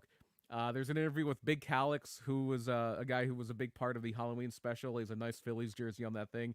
Then you also have a Trios Incredibles match, which, and I brought up PPW because obviously they're tag team champions. The main event. Everybody loves the main event. It's them. It's another great tag team. Two other great tag teams, The Runway, and then Oreo Speedwagon, who's been a big part of it. Both of them have been a big part of the Camp Leapfrog show so far. But here it's a little bit different because it's Jay Lyon from Main Event, Xavier Faraday from Oreo Speedwagon, and Tyler Klein from The Runway, against Midas Black from Main Event, Joshua Wavra from Oreo Speedwagon, and Calvin Couture from The Runway. So all these tag partners are against one another. Yeah, and if you ever wanted to see Midas and Jay Lyon go against one another, that's how that match starts. So go right over there and check that out. And then and it is really cool that the Camp Leapfrog has done something new. But this was like this show was like comfort food for me because Chikara's not around anymore. Even before COVID, you had Speaking Out, or kind of concurrently had Speaking Out, and Chikara's not around anymore. But the big thing they did every year was King of Trios. It was the six-person tag team tournament, and that's what this was. It was, you had your 8 teams, and if can we get into this now? Just run through these teams real quick, just so that people know what they can find out. You had first of all, you had the Pop Art Flyers, Boomer Hatfield and Molly McCoy. They're a regular tag team. Andy, I think they were in the tag team tournament that Backbreakers did, right? Yeah, we did not wrestle them yet, but wrestled Diamond City Kings or War Machine. Yeah. So yeah, Boomer Hatfield, Molly McCoy, and then they were teaming with Still Life with Apricots and Pears, and Still Life did that great rounds match in the very first Camp Leapfrog with Cheeseburger, and they went up. They are in the first round against the Honeysuckle Cabin, which was also maybe Team Nova or maybe Team Switch. Team Switch because it had our buddy Leroy Green, who PPW fans will remember. Big time game. Yeah. The Voodoo God Bones and the superstar Ryan Nova, who has done a lot of trios matches with Ring of Honor. You had Killian and his goons, friend of the show, Killian McMurphy, with Miles Millennium and his reincarnation of Big Dust, Eel O'Neill. Miles Millennium is unbelievable. He's so. Yeah, this Camp Leapfrog, just if you've seen the other ones, this is a lot more wrestling intensive than some of the other Camp Leapfrogs have been, just because this is kind of the spiritual successor to the King of Trios tournament. We are going to do a review of this, but just kind of spoiler. You said this is your favorite out of the three, right? This has been my favorite Camp Leapfrog so far, yeah. Just because the in-ring was so good. The in-ring was so good here. They went up against D-Generation Hex. The names are pretty good, too. Yeah. D-Generation Hex, which is Kaya McKenna, the Crusher, and Erica Lee. So you have an all-women's team here. You have Technical Team 2000, speaking of great names. Yeah. Hot Dog Starks, Jailbreaker Joey Ibanez, and a guy who Outbreak fans will be familiar with, Marcus Schuyler, Bristol Lion, part of that team. Speaking of somebody that knows how to win a tournament, Bristol Lion. And then they went up against Salt the Snow, which is a team throughout the show. I fell in love with this team. They are amazing. You have Travis Huckabee, who is a Chikara veteran. He was their tag title was called the Campeones de Parejas, which is like Mexican tag team title. And he was part of a very famous stable that's gone throughout the time Chikara was around, Fist, Friends in Similar Tights. And you had guys like Johnny Gargano was in Fist. So it's a very high level thing, and Travis Huckabee was in there with Tony Deppen. They were tag champions at Chikara, and they were with Devontae, so I know Tony is a big fan of, and Matt Mikowski, who I'm a very big fan of. Yeah, Mikowski's also doing. If you're a shout out to him, he's been sharing it in the group page as well as our Not Cool in High School page. He's been doing a lot of game streaming. Mm-hmm. You can show him some love. Streaming. He did. He's done a few of the Josh Burnett's Blood Sports for GCW. Bellator alumni. And then you had the final first round match was Camp Dropdown, which is Saber Dorado, Chris Horror Show, who Chikara fans might remember is either Lucas Calhoun or Volgar rather, and Saber Dorado, and a guy everybody's going to be familiar with, Johnny Moran on that team. Johnny Moran getting in the ring here. And they went up against Abs, who is unfortunately not had the best luck in the ring. He has the not Joey Abs, Abs, just Abs, ABBS. He has he's the holder of the participation trophy, which you only win by losing in Camp Leapfrog. And he was teaming up with Abby Jane, who was going to this trios tournament as her very first match, and they were a little downtrodden because who's going to team with these two? It's a brand new wrestler and the sad sack. Then out of nowhere, here comes the Camp Leapfrog champion, a very good professional wrestler, formerly Dasher Hatfield. Yeah. Ultimo Breakfast. Moscow the Commodus Bovine. Moscow. Creator wrestler. Moscow, sorry. Yeah. That's pretty cool. So just go to independentwrestling.tv, 5 days free, promo code Leapfrog, and you can see what happened with these teams. Yeah, and that's only $9.99 a month, I believe. Yeah, and that is the website, independentwrestling.tv comes up, and it's right here on the main page. It says 4,265 events from 241 promotions on iwtv.live. So you can go to that too, and that will take you to the live stream. And more than 8,960 hours of wrestling, hundreds of hours each month. And so you watch an old show, watch live shows when they're up. So it's worth it. Paul in the chat too with a very good professional wrestler, Super 8 winner. That is a is a tournament that's gone on decades. And I know they had it live. I don't know if it's archived. You can look into it. I watched him win the Super 8 on independentwrestling.tv. There you go. And you can check out Andy win his first Outbreak title. Yeah, on the couple times. There's a couple not backbreakers. GSW, right? GSW on there. Yeah, and there's some true wrestling shows on there as well. It's exciting. Like I said, looking forward to more Camp Leapfrog. And somebody brought up a little while ago, AEW wrestler, but she's on the shelf right now, Chris Statlander. She was one of the judges on The Masked Wrestler, which was basically an independent wrestling takeoff of The Masked Singer, where wrestlers are under masks and you have to kind of guess who they are, and whoever loses the match has to unmask. All right. And then we're going to do our TTP awards. So this is the final award. This is a current or legendary wrestler in the business who has had a huge impact on us. Obviously, this is going to be something we're going to do yearly. But this year, our award winner is also our topic of the night. We're going to go with the dead man Mark Calloway, I was The gonna say Undertaker. something really- And Yeah. real quick before we get too far in the Undertaker, we were talking beforehand. Like somebody I would be definitely my runner up is whatever you want to call her, Zelina Vega, Thea Trinidad, anybody that says. Anybody that's an independent contractor wants to act like an independent contractor and isn't afraid to stand up to WWE, good on them. Honorable mention for me. Absolutely. And she'll get a job whenever she wants one. Yeah, it sucks. She pretty much said, "You're not going to take away my livelihood," and unfortunately, Paige did it as well. But they're not letting Paige go anytime soon. They don't want Paige to show up on AEW. Yeah, and it's weird. It's a popularity thing. It's awful. The backstage of WWE. I think you could almost guarantee when Aleister Black's contract's up, he's out of there. He is not signing. Yeah. He's not. And could you blame them? Not They at all. haven't used them in a couple months now. Just because we have nothing for you. It has nothing to do with your wife quit the company. We fired her. He's It like, has well, nothing send me to do to with that. NXT. Like, no, we can't do that. Yeah, we just gonna pay you to sit home so you learn a lesson. Okay, I mean it's great he's getting free money, but Yeah, it's going to be really interesting to see when contracts come up. Who goes where? maybe Tommy End will be a AEW newcomer next year. Yeah, it'd be fun. Real quick before we get into our topic, what are some things for 2021 that you would like to see? Obviously, besides the obvious of Myself of us getting normalized and in going, AEW. you in any company at this point would just be awesome to see. NWA. Hey, if Impact's losing people, I'll go to Impact for a little bit. Yeah, Turn around. I would. So me and Don Callis. Don Callis can manage two people, Kenny Omega and me. You get to see Don Callis P, Brian. I didn't see him pee. We peed at the same time. Yeah, I don't go to the bathroom to watch people pee. Yeah, I like Don Callis, but I don't really want to see him take a piss. You guys bumped elbows while at the urinal at Alpha. And he said Cyrus PPW. the Virus. Yeah, at PBW. Yes, I'm sorry. I'm a big No, fan. if you've ever been in the bathroom at PPW, you know you're just trying to get in and out of there as quickly as possible. Yeah. It's pretty rough sometimes. Yeah. So for me, there's an independent match I would really like to see that this year.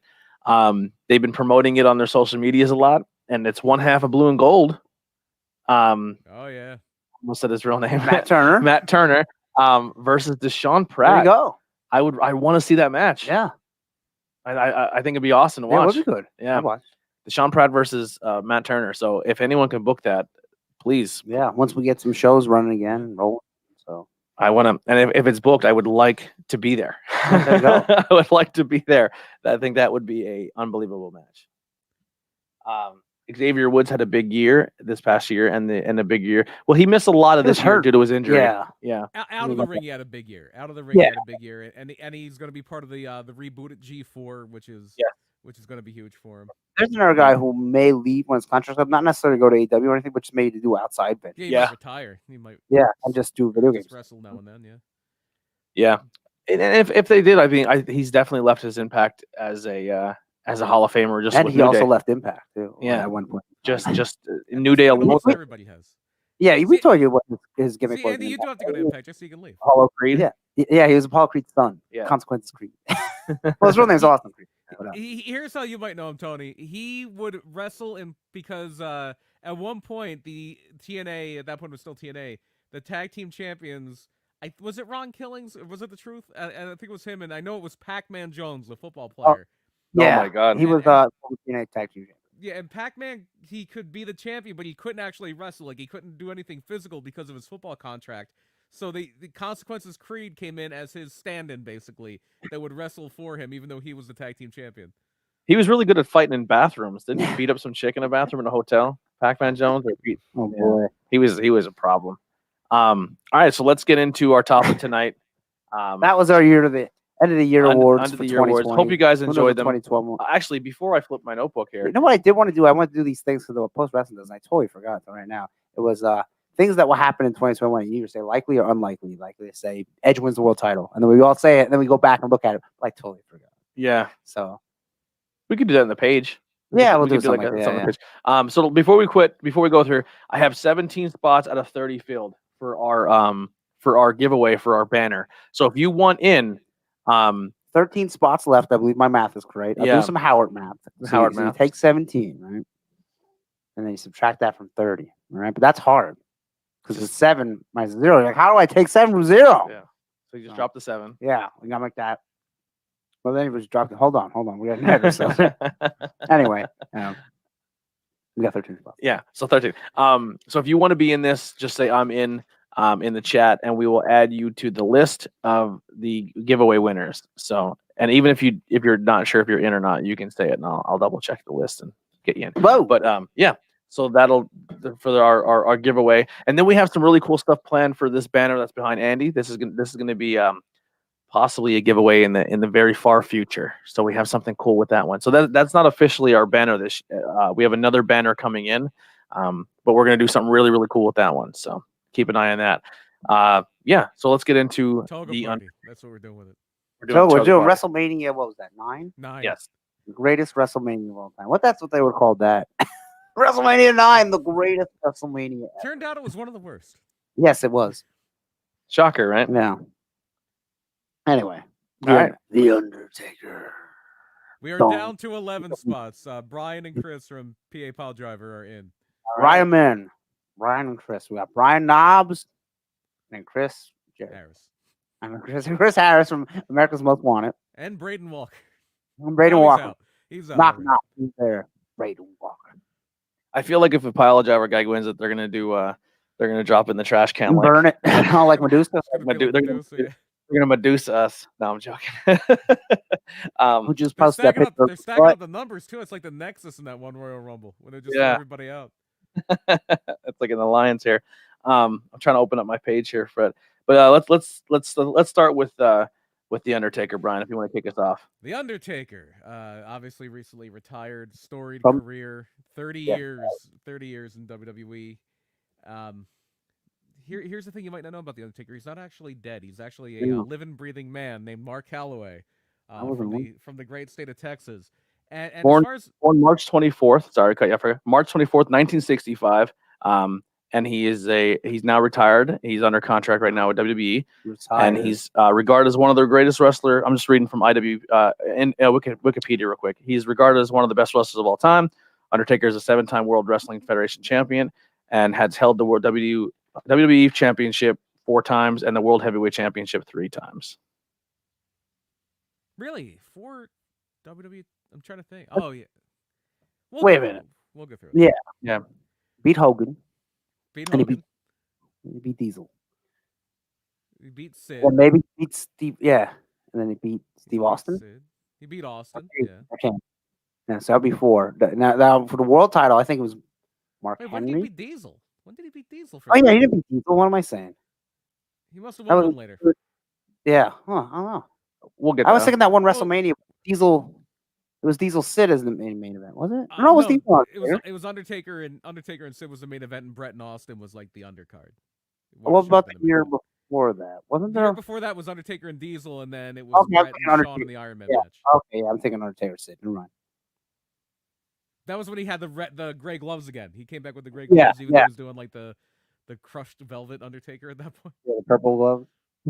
No, it was after that when he came down against Mankind, came down with the X's on this thing. Yeah, like the teardrop. Yeah, I don't really like that Undertaker. You didn't, what? I don't really like that Undertaker. Our bike Undertaker, don't like that at all. So let's start at the beginning here. He was trained Undertaker was trained in '86 by Buzz Sawyer, Mad Dog Buzz Sawyer, who I guess lived near him for a little bit. He must have been working in Texas at that point. And from what I understand, and I'm trying to like piece together things I've heard Undertaker talk about this, like it wasn't the best training. Like Buzz Sawyer trained him in his front yard for a little bit, just taught him some of the basics, and then skipped town like a week later. And so he kind of learned on the job after that. He started in Texas, world class. That's where Steve Austin got his start. That's where a lot of people got their start. One of his early opponents was Bruiser Brody, the legendary Bruiser Brody. If you've seen Dark Side of the Ring, you know all about his story. Did we ever cover Brody on the show here? Or I know we not a full biopic of him. We did it on a very, very early episode of Murder My Dude. Which I think was like episode 3. But yeah, Bruiser Brody, legendary brawler, one of the greatest brawling wrestlers of all time. Unfortunately, murdered in Puerto Rico. Yeah. And so that was one of the early opponents and one of the early managers for at this point Texas Red. He was working under a mask. And his manager was Percy Pringle, who would later on go to be Paul Bearer and be very famously linked with The Undertaker. At this point, I know he also went to Memphis very shortly after this. It might have been when the Jarretts bought out Fritz von Erich. Okay. Because that's when they had basically that's when the USWA started, because you had CWA Continental, which was Memphis, and World Class, which was Texas, and then they merged and it was USWA. And apparently at one point, I don't know if it was in Texas or if it was in Memphis, but Buzz Sawyer wound up working in the same area, and Buzz Sawyer had this reputation for being a guy you didn't mess with. And because he got screwed over very early in his training, Texas Red, whatever he was called at this point, he messed with him. And he confronted Buzz Sawyer in the locker room and gained a lot of respect because there was this young guy who went right to this crazy guy's face because he had wronged him. Yeah, you can't blame him. I mean, if anyone says, "Hey, I'll train you," and then they take you out in their yard, it's not good. That's not good training. I don't care what they say. Well, just learn chain. No, that's not good. You need a ring. Yeah. And then you had the Master of Pain was his gimmick in USWA. He feuded with Jerry Lawler like everybody does. Didn't get paid well like everybody does. I just want to give quick props real quick. I don't know if people are aware of this. So if you're listening, you're like, man, this guy's killing it. Brian's going off pure memory right now. Oh, wow. He's not reading notes. Just put that out there. I know a lot about the Undertaker. Okay. Because Brian does have show notes. Yeah. Right. He sends me show notes. I said, "Did you send the show notes this time?" He goes, "No, I'm just going to freestyle this one." So just I'm putting Brian over real quick. This guy's a monster. Go ahead, Brian. And so he winds up getting his first break with what we considered more of a national company. He did win the USWA title, because if you feuded with Lawler back then, you normally won the title. Like if you were a if you were a big heel in Memphis. 27-time USWA world champion, I believe. Probably more than that. And that was just USWA before, when it was just the Southern Heavyweight title. Yeah. It was probably close to 100. Spoiler alert. Jerry Lawler makes an appearance in Wonder Woman 84. Well, magazine cover. So I just want to put that out. Yeah. I saved the picture and I'll send it in our group chat. So I think people made it out to be. It's good. It's not great. We'll talk about it now. Come on, high school. Go ahead, Brian. So then in '89, that's when you finally get the nationwide debut for Mark Calloway. Now he's Mean Mark Callis, and this is when I first kind of became aware of him, just as a fan. Like 6 years old, I watched WCW, and there's a team, monster heel team called the Skyscrapers. Originally, it was Sid and Sid Vicious, Psycho Sid Justice, whatever you want to call him, and Danny Spivey. But Sid got hurt, and they wanted to keep the team going because they have this big feud with the Road Warriors, huge tag team feud. So Mean Mark becomes the replacement for Sid, and they're going up against the Road Warriors. They're going up against the just any team in their way. They were a monster team. They were a monster team there. He was also like 6'10". Waylon Murphy, which maybe you might know, but not that was much bigger. Kurt puts on Brian the Brain Borky. There we go. I agree. Triple B, baby. So then they had another problem, because even though Sid's out now, they have a big Chicago street fight at Wrestle War 90, and it's supposed to be the Skyscrapers, and it's going to be the Road Warriors. And Dan Spivey, obviously, spoiler, if it's a Chicago street fight, the Road Warriors are probably winning. Yeah. And they do here, but they didn't wrestle Spivey and Mean Mark. They wrestled Mean Mark and the Masked Skyscraper, who was Mike Enos, who was probably best known as one of the Beverly Brothers now. Or the guy that was wrestling when Scott Hall came in. You and his vest. And so they lost to, lo and behold, they did lose the Chicago street fight. And so now Mean Mark's a singles wrestler. And when he was with the Skyscrapers, he was being managed by Teddy Long. Teddy Long managed the Skyscrapers. And he put them in a lot of tag team matches. So it was very fitting for Teddy Long. But as a singles wrestler, now Mean Mark is going to become a Paul E. Dangerously guy. Ooh. Paul E. Dangerously is his new manager. He beat Johnny Ace. I wonder what happened to that guy. Hey, everybody. I don't know what happened to him. You look really good today, Vince. He beat Johnny Ace, the future. Well, even back then he was John Laurinaitis, but not on TV. The future Bella's mom's husband. Yeah, future Daniel Bryan's father-in-law. Yeah. And how funny is that? That That's- if you go back to Yeah. the American Dragon and Ring of Honor, yeah, Johnny Ace is going to be his father-in-law someday, or Yeah. stepfather-in-law. So yeah, he gets some wins as a singles wrestler. Johnny Ace at Capital Combat. He beat Brian Pillman at a Clash of the Champions, and he used a move. And I know Andy and I were talking about this a little while getting ready for this episode. That I think we can only think of one person that's really used it since then. And that was Crush. He used the heart punch. Yeah, where they take your arm, like ring it, and then put it around your head and punch you in the chest. Which Blackjack Mulligan did that? Or Yeah, Lance? Lance, I think. Ox Baker Yeah. is probably the most famous guy. Yeah. The heart punch. The thought was the shock from the force of the punch would knock your heart out and you would fall down. Because they always said Ox Baker killed people with it. Yeah. They would always say. Well, I think the guy they would always say was Ray Gunkel, because he actually did have a heart attack after wrestling. I think it was Ox Baker, but it had nothing to do with him getting the heart punch. Yeah, They're like, bad living. He's like dead, so like, what are we gonna do? Just say he killed him. Oh They basically like, yeah, he died. Yeah, Ox Baker killed him. my God, it killed the man. So comes the Ox Baker, killed the man in the wrestling ring. And also, right around this time, he jumps over to New Japan for a few shots, and he's known as Punisher Dice Morgan. I think if I was a wrestler and I died in the ring, I would want you to continue the story. I'd want to be a storyline. Yeah. I'd make that storyline. Like, that guy killed me. Yeah, I'll sign a contract. If I ever die in the ring, please write into the story. Yeah, that my opponent is just give him as much pop as possible. Well, I get he didn't get killed obviously, but they tried that with the 0-3-16 shirts. Like, I just broke your neck. Yeah. Austin was not a fan of that. Yeah, well, I wouldn't be a fan either. If somebody dropped me on my head, but No. Yeah. So yeah, and even at these points, he did even come in back to USWA for a little bit. But the big thing happens late in 1990, because that's when Mean Mark is no longer Mean Mark. He signs with WWF at the time, and in a TV taping on November 19th, he makes his debut before Survivor Series. Obviously, it aired afterward as Kane the Undertaker. No. Can't see with a C. Yeah, CAIN, I believe. Yep.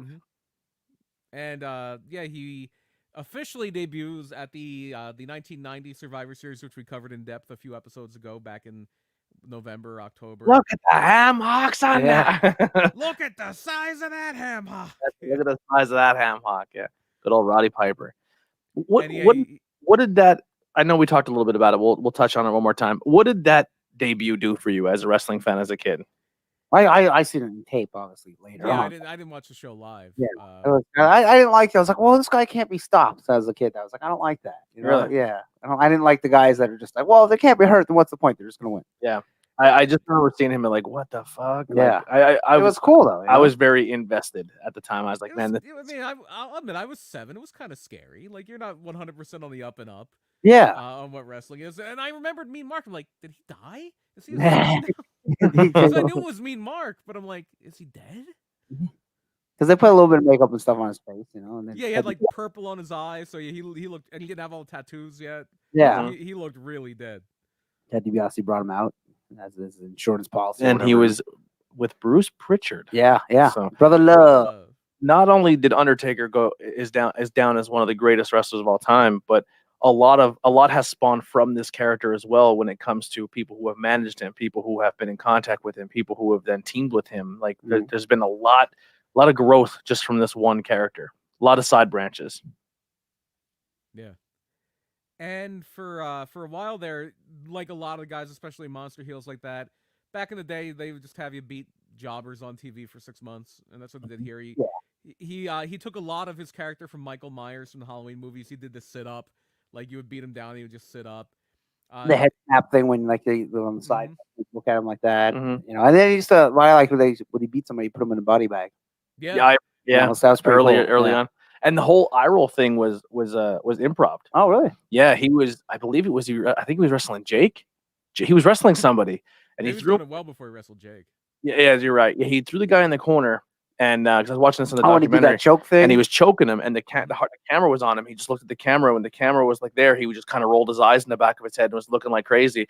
And he didn't even realize he did it. He was in the moment, and he hit the curtain. They're like, "What was that?" And he's like, "What? Your eyes?" And he's like, and then even people on commentary just snapped right onto it. Yeah. And he's like, "Yeah, keep doing that. Like that's a thing." yeah, it was, Yeah. for many years. And the rope walk, that was something he was doing even when he was Mean Mark. That was really made famous by a guy called the Spoiler. It was a mass wrestler, Don Jardine, but yeah, he was the guy that really made that big again. Yeah, if you just take wrestling as pop culture references, right? Obviously, you have the woo, right? Mhm. You have the Stone Cold like arms up. Like if Yeah. someone walks in and does that Or what? arms up, Yeah. it's Stone Cold. Even if they don't do the middle finger, that's a Stone Cold thing. You know what I mean? Yeah. Snooperfly Snuka. The Rock people's eyebrow. The people have trained themselves to raise their eyebrow because of The Rock. Kids practice rolling their eyes in the back of their head to be the Undertaker. Like that became a It's thing. like don't put your hand to your ear. Yeah, it's huge. I remember being a kid just being like, and my mom being like, "Stop doing that! You're gonna ruin your You're eyes." just gonna get stuck. Yep. So then Undertaker is in the 1991 Royal Rumble. His first big feud, he beat Snuka at the WrestleMania. But his first big feud is with the Ultimate Warrior, and this was back in the day when you had a lot of those interview segments. Brother Love had one. That's how he got started. He was the Brother Love show. Piper's Pit would be the granddaddy of them all. Paul Bearer had one, the Funeral Parlor. Mhm. And it's famous for a few things. It's famous like Ric Flair did a big interview there when he first came in as the real world champion. Most famous thing that may have happened there, though, was when he had the Ultimate Warrior on. And they would always have a casket, like a metal casket in the background, and they would have like a stood up like wooden coffin. And so Ultimate Warrior is doing this interview with Paul Bearer, and from the back, Undertaker comes out of the wooden coffin. He beats up Warrior from behind. They lock him in the casket and they seal it shut. Like you hear the air getting sucked out of it, and they treated like this was serious business. All these officials come out. They're trying to pry it open with a crowbar, and they're acting like if they don't get him out soon, he's going to die. And so they finally open up the casket, and like there's scratch marks, like the Warrior's trying to claw his way out and everything like that. And so this leads to like Andy was saying, Undertaker would always put people in a body bag. This leads to on the house shows they did a lot of body bag matches between the Warrior and the Undertaker. Now, is this before this Tuesday in Texas when he won the title? This is before. No, I wasn't sure. I think it was after for some reason. Yeah, that would have been before. It was and they actually had a before they had the pay-per-view, they had a King of the Ring house show where he beat Animal in the first round. Then him and Sid got double DQ'd. Wow. But yeah, then Survivor Series 91, his first full year in the company, the Undertaker beats Hulk Hogan with the help of Ric Flair to win the WWF title. On a chair. And apparently this messed up Undertaker's head because Hogan acted like he really hurt him on it. And if you look back, Hogan's head is like a foot off the ground. Yeah, it's nowhere even close. It's like when Kane tombstone Lyndon McMahon. Yeah. I can't recall one person that he hurt with that move. Yeah, I don't know. I mean, maybe somewhere along the line, but as far as I know, I don't offhand. Nobody. He was a very safe. And that's a move that I don't even like him doing. I don't think I know. I think when it got banned, it was because of Triple H almost got hurt on it. But I think that was Kane that did it. Okay. It was in that 6-man tag where it was like The Rock, Undertaker, and Kane against Vince, Shane, and Triple H, and then whoever won would like win the title. Like if one of the baby faces won. I think Kane had a close call with Triple H, and that's when it was like, you need permission to do the tombstone now, or any pile driver. They also banned the regular pile driver, which is a lot safer. Yeah. You have more control. I feel I always have more control. But the tombstone it's a hard move. I've seen a couple guys do it, but I don't like to do it. Yeah. I know it was the last indie show we went to where you and Matt Turner wrestled in the Diamond City War Machines and the other team's escaping me. And did Matt take a tombstone on the floor? Yeah, on the floor. It scared the hell out of us. Yeah, Clay likes to do. He's a big Kane fan. He likes to do tombstone. So I believe he did it on the floor. It's like, ooh. Yeah. It sounded terrible. Yeah. And we didn't have a good angle, so we just hit up. Boom, boom. It's like, oh. Yeah. Yeah. I someone suggested do it. Why are you doing so? I'm like, I'd rather not. Yeah. It's just because I just don't. Undertaker and Okada. There you go. There's the two best guys who do tombstone. Okada Steamboat had a nice tombstone too. Yeah, and just incredible, I guess. The corkscrew. That's incredible tombstone. Yeah. So yeah, Undertaker at this point, it wouldn't last long. But when he beat Hogan, he was the youngest WWF champion ever. But just a few years later, Yokozuna would break that record, and he wasn't champion long because then they had this Tuesday in Texas, which was a pay-per-view they did like 5 days after that pay-per-view, and he loses the title. he loses the title back to Hogan, but it's a screwy finish, and then it winds up with the title being held up, and Ric Flair winds up winning the Royal Rumble to win it. But with the Undertaker, the thing is, even though he's a zombie, bad guy, unstoppable monster, people are liking him a little too much. So it's time to turn him babyface. Time for the face. Mm-hmm. And this is such a memorable turn for me because you have this blood feud, this like really personal feud with Jake Roberts and Randy Savage, and Undertaker was on Jake's side because Jake helped him with the Warrior. Like they locked him in this room, like because the Warrior was afraid of the Undertaker, and Jake locks him in the room, and there's a Cobra in there, and that's how Jake turned heel. And then they put a Cobra in a wedding present for Savage and Elizabeth, and Undertaker attacks Savage at the wedding reception. And so they're like kind of a duo, but Jake loses to Savage on a Saturday Night's Main Event, and then Jake's mad backstage while Savage is celebrating, and they show him backstage right behind the curtain with a chair, and he's like, I don't care which one comes through, I'm gonna nail him. Like I'm gonna knock, like I'm gonna get whoever comes through. And they keep showing them walking back, and he's gonna hit Elizabeth. Elizabeth is the one that's going to be coming through, and she's going to get hit right in the face with a chair. And she's coming through, and they go back to Jake, and they cock back, and it's a great angle. They cock back, and you see a gray-gloved hand grab the chair and stop Jake from hitting him with the chair, or hitting her with the chair. And that's how Undertaker turns babyface. And then he beats Jake at WrestleMania. And then you kind of get into kind of a leaner time where he's feuding with Kamala. He's feuding with Giant Gonzalez. Kamala was actually the first. Fine for him. Isn't that when he wrestled himself in that time? That was a little later. 94, yeah. 94. Oh, 94. Giant Gonzalez was a 7'6" man in a Bigfoot suit with fur. Hair. Yeah, fur attached to it. Is it true he died on a roller coaster? No. It was always on that. I believe he's dead, but I don't know. He's absolutely dead. He was wheelchair bound before he was. He Oh, went back to Argentina and became a pea farmer. Oh wow! So I guess that rumor is not true. Then. Yeah, I don't think he would fit on a roller coaster. The rumor was he was on a roller coaster and got decapitated. Oh, because he's too. What happened. That is not what happened. Yeah, I didn't think so. One of those like when you were a kid, like the Warrior died and Giant Gonzalez died. For newer fans, he was the great Khali of the time. Yeah, he was awful. Who managed him? Harvey Whippleman. That's right. Downtown Bruno. Yeah. And if you ever watch his matches on the WWE Network, almost always the referee was Bill Alfonso. Yeah.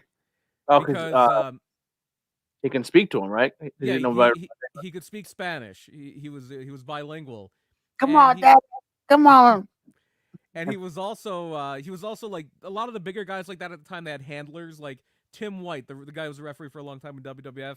He was Andre's handler for a while because Andre's original guy, Frenchie Bernard, I think either retired or passed away.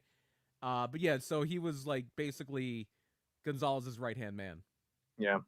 And so with Gonzalez, he had a big run at the Rumble. They had a match at WrestleMania 9. They had a Rest in Peace match at Survivor Series.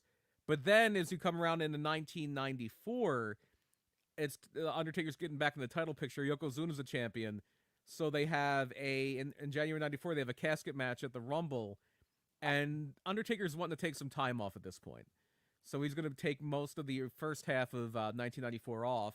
So they literally have 10 of the heels. Yeah, it's almost like the Undertaker. Every major heel in the company, except for like whoever's involved in the main event, came out to beat him up. It was like, what the hell is going on? So this pay-per-view, I was friends with a kid named Justin. Justin Gavel. Just incredible. We were best friends growing up, and we used to always go to his parents would buy the pay-per-views, and I remember we'd go and I walked to his house and we watched this pay-per-view. And I remember we seen a dark match of them practicing the match before it happened, and we went to Hershey and seen that Yokozuna versus Undertaker in a casket match. First time I seen Undertaker live, but I was so far on the nosebleed I didn't see anything. No. So then we watched this pay-per-view, and my friend Justin was not good with scary stuff. No. Like, he couldn't watch Are You Afraid of the Dark? Horror movies. Like if it was scary, it fucked him up. Are You Afraid of the Dark is like the mild of hot sauce for horror movies. Yeah, he did not like anything that was remotely scary, and the Undertaker was no exception. He was not a fan of the Undertaker. It scared him. And when they all came out and beat him up, there's a great shot of the casket starts billowing out smoke. Yeah. And then there's a camera inside the casket. Of his face? Of just his face dead. And my friend Justin, as soon as that camera turned on and it showed his face, he's like, he's gonna open his eyes, and he literally ran up, like he wouldn't look at the TV, Oh, and I was boy. like, and then he opens his eyes, and if I'm not mistaken, he then elevates. The lightning hits the lightning hits the casket, and and then he he rises goes. above the stage. Yeah, how does Bruce Pritchard say he don't go to heaven? His his soul ascends from his body or something like that. Yeah. Ascends to the heavens. Like or he something rises yeah. above the Titantron. Yeah. Yeah. It was honestly as a And kid. he's about a foot shorter because he's Marty Jannetty now. Yeah. As a kid, when I seen that ending, it was a cool It's ending. kind of cool, yeah. It But was you're a like, cool why ending. does it take every bad guy to beat him up? Like Papa Shango was out there. Everybody was there. Crush, like Yeah. I think Bam Bam was in there. There was The everybody. drinkers were out there. Yeah. Yeah. And like no one's gonna come help the Undertaker. Nobody. Not one person. Not one person liked him. Wait a minute, there's Kane. It's gotta be Kane. 5 years prior. And so Undertaker's gone for a while. Then you start hearing things about like there's Undertaker sightings at places. They did like Elvis sightings, but there's Undertaker sightings. And then Ted DiBiase finally says, because at this point the big interview segment is Shawn Michaels. It's the Heartbreak Hotel. And he says he's got the Undertaker. He's bought the Undertaker. He's got him back. We're pausing Brian there. We're losing Brian. Am I back? Not back yet?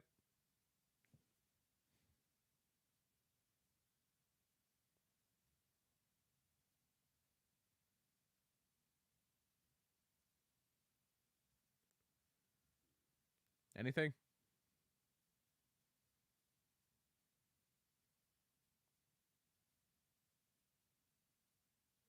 Oh, apparently they can still hear me. They just can't hear. Okay, you're back. Hear Tony and Andy. Apparently, when that happens, they can hear me. They cannot hear you. Wow. Okay, well then we didn't say anything. Yeah. We were kind of talking a little bit about Brian Ted Lee. DiBiase things for the audio only. So thank you guys for my money. My money has acquired the Undertaker. So well, they had a thing too with it when Brian Lee, when they would show like I remember the one thing was like Paul Bearer had their urn. He's like, come on, Undertaker. And with Paul on Ted DiBiase on the other side, and he's showing him money, and they have the Undertaker like, should I go this way? Should I go to the money? That was so good. It's so dumb now, but it's just so good. Like, is he gonna go towards the powers of the urn or money?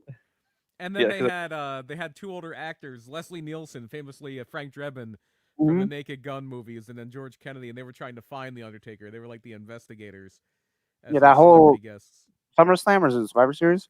SummerSlam. Yeah, SummerSlam. Yeah. They have like backstage vignettes with Leslie Nielsen looking for the Undertaker. Yeah, not sure what we're having for the people in the live stream. Not sure what's going on with the internet here on our end, but this is the only time it's ever done this on StreamYard, so I'm not sure what's happening. So we'll figure it out for the next show. So thank you for being patient with us and hanging out still. But all right, let's get to the Undertaker here before we lose it again. That SummerSlam in '94 winds up being the Undertaker versus the Undertaker. The fake Undertaker, Ted DiBiase's Undertaker, being played by Brian Lee, very famous for his runs in Smoky Mountain. He was later Chains and DOA in WWE. Oh yeah. He was in ECW as Shane Douglas's bodyguard for a while. Yeah, had a big feud with Tommy Dreamer in the scaffold match. I just remember him as Chains. Him and Tommy Dreamer broke a stop sign by my middle school. They used to wrestle at the Briarcliff Fieldhouse. It was like this little building, and then I guess from what I've heard, one of the pit bulls put a hole in the floor, and they weren't allowed back there anymore. But there's actually an episode on the network now. It's like ECW. It Ain't Seinfeld. I don't think I was there that night, but that's the Briarcliff Fieldhouse, and that was like literally right up the street from my middle school. And there's one show they did where it was Tommy Dreamer and Brian Lee, Falls Count Anywhere, and they fight outside, and they like kind of push down a little bit of stop sign right across the street from the field house. Not that it has anything to do with the Undertaker. So the Undertaker's back now. He's got purple gloves, and then he kind of gets into a long feud with the $1 Million Corporation, Ted DiBiase's stable. But first he beats Yokozuna in a return casket match at Survivor Series, where they have a plan now, because the last time these two wrestled, you had all these people interfere. What do? You get Chuck Norris. So Chuck Norris stood guard, and he famously kicks Jeff Jarrett, and Jeff Jarrett does like a headstand bump on the kick. Pro wrestling. I believe Yokozuna was afraid of the casket. I know Kamala was. Yeah, Kamala. Yeah. And it's double wide and double deep. That was the best part. I didn't realize how close him how close Yokozuna and the Undertaker Yeah, were. that was They part were of his very like, close. They were like yeah. best friends. Yeah. Because he said like in the documentary, The Last Ride, he's like, man, I really miss that guy. Yeah. Like they were Rodney. really, really close. Yeah. It was weird because the Undertaker was friends with like all guys that were like lesser wrestlers. I mean, Yeah. nothing against it, but like Papa Shango, whatever his name, Godfather, Godfather. Savio Vega of all people. The dude who played Minion. No, not Midian. Midian. It was No, Minion. what's- Yeah. No, Mark Henneberry. Mark Henneberry. yeah, Henry Godwin. Yeah. So, yeah, his friends were all like they weren't as high as he was. Yeah. So he didn't use any of his power. Maybe got him a job, but didn't get him a push. Well, that'll come into play later on with when the factions became a big thing. Yeah, I mean, yeah, Because every one of his guys were put into a faction. Yeah. Which was that's true, what my favorite time in wrestling. I loved the faction wars when they had all the factions. There was good, but then there was a bunch of like, wow, these like DOA suck. Yeah. and what was Los Ricos? Yeah. I liked it though. I liked all the It factions. was cool having so different much groups. fun. It gave everybody something to do on TV. Yeah. All right, So let's get. Yeah, 95 is kind of a lost year. He's just feuding with the DiBiase's people. He wrestled. Not sure what he did at the Rumble that year. Kind of escaping me, but I know it's WrestleMania. He beat King Kong Bundy. It wasn't in any Rumbles until like 2000s. Well, real quick too, if this same year or this same time frame with the $1 Million Man and stuff, with Kamala stealing the urn and antagonizing him. Oh, that was before. Oh, that was Kama. Yeah, I was gonna say Mr. Hughes stole the urn too, but we kind of skipped over that. But this is the time as well. I just want to put out there because it's a look for the Undertaker that was really popular is when he broke his orbital bone in his eye and he was wearing the Phantom of the Opera mask. The That was yeah. 95. Yeah, it was the end of And then 95. in Royal Rumble '96, he was unmasked against Bret Hart, but Diesel interfered.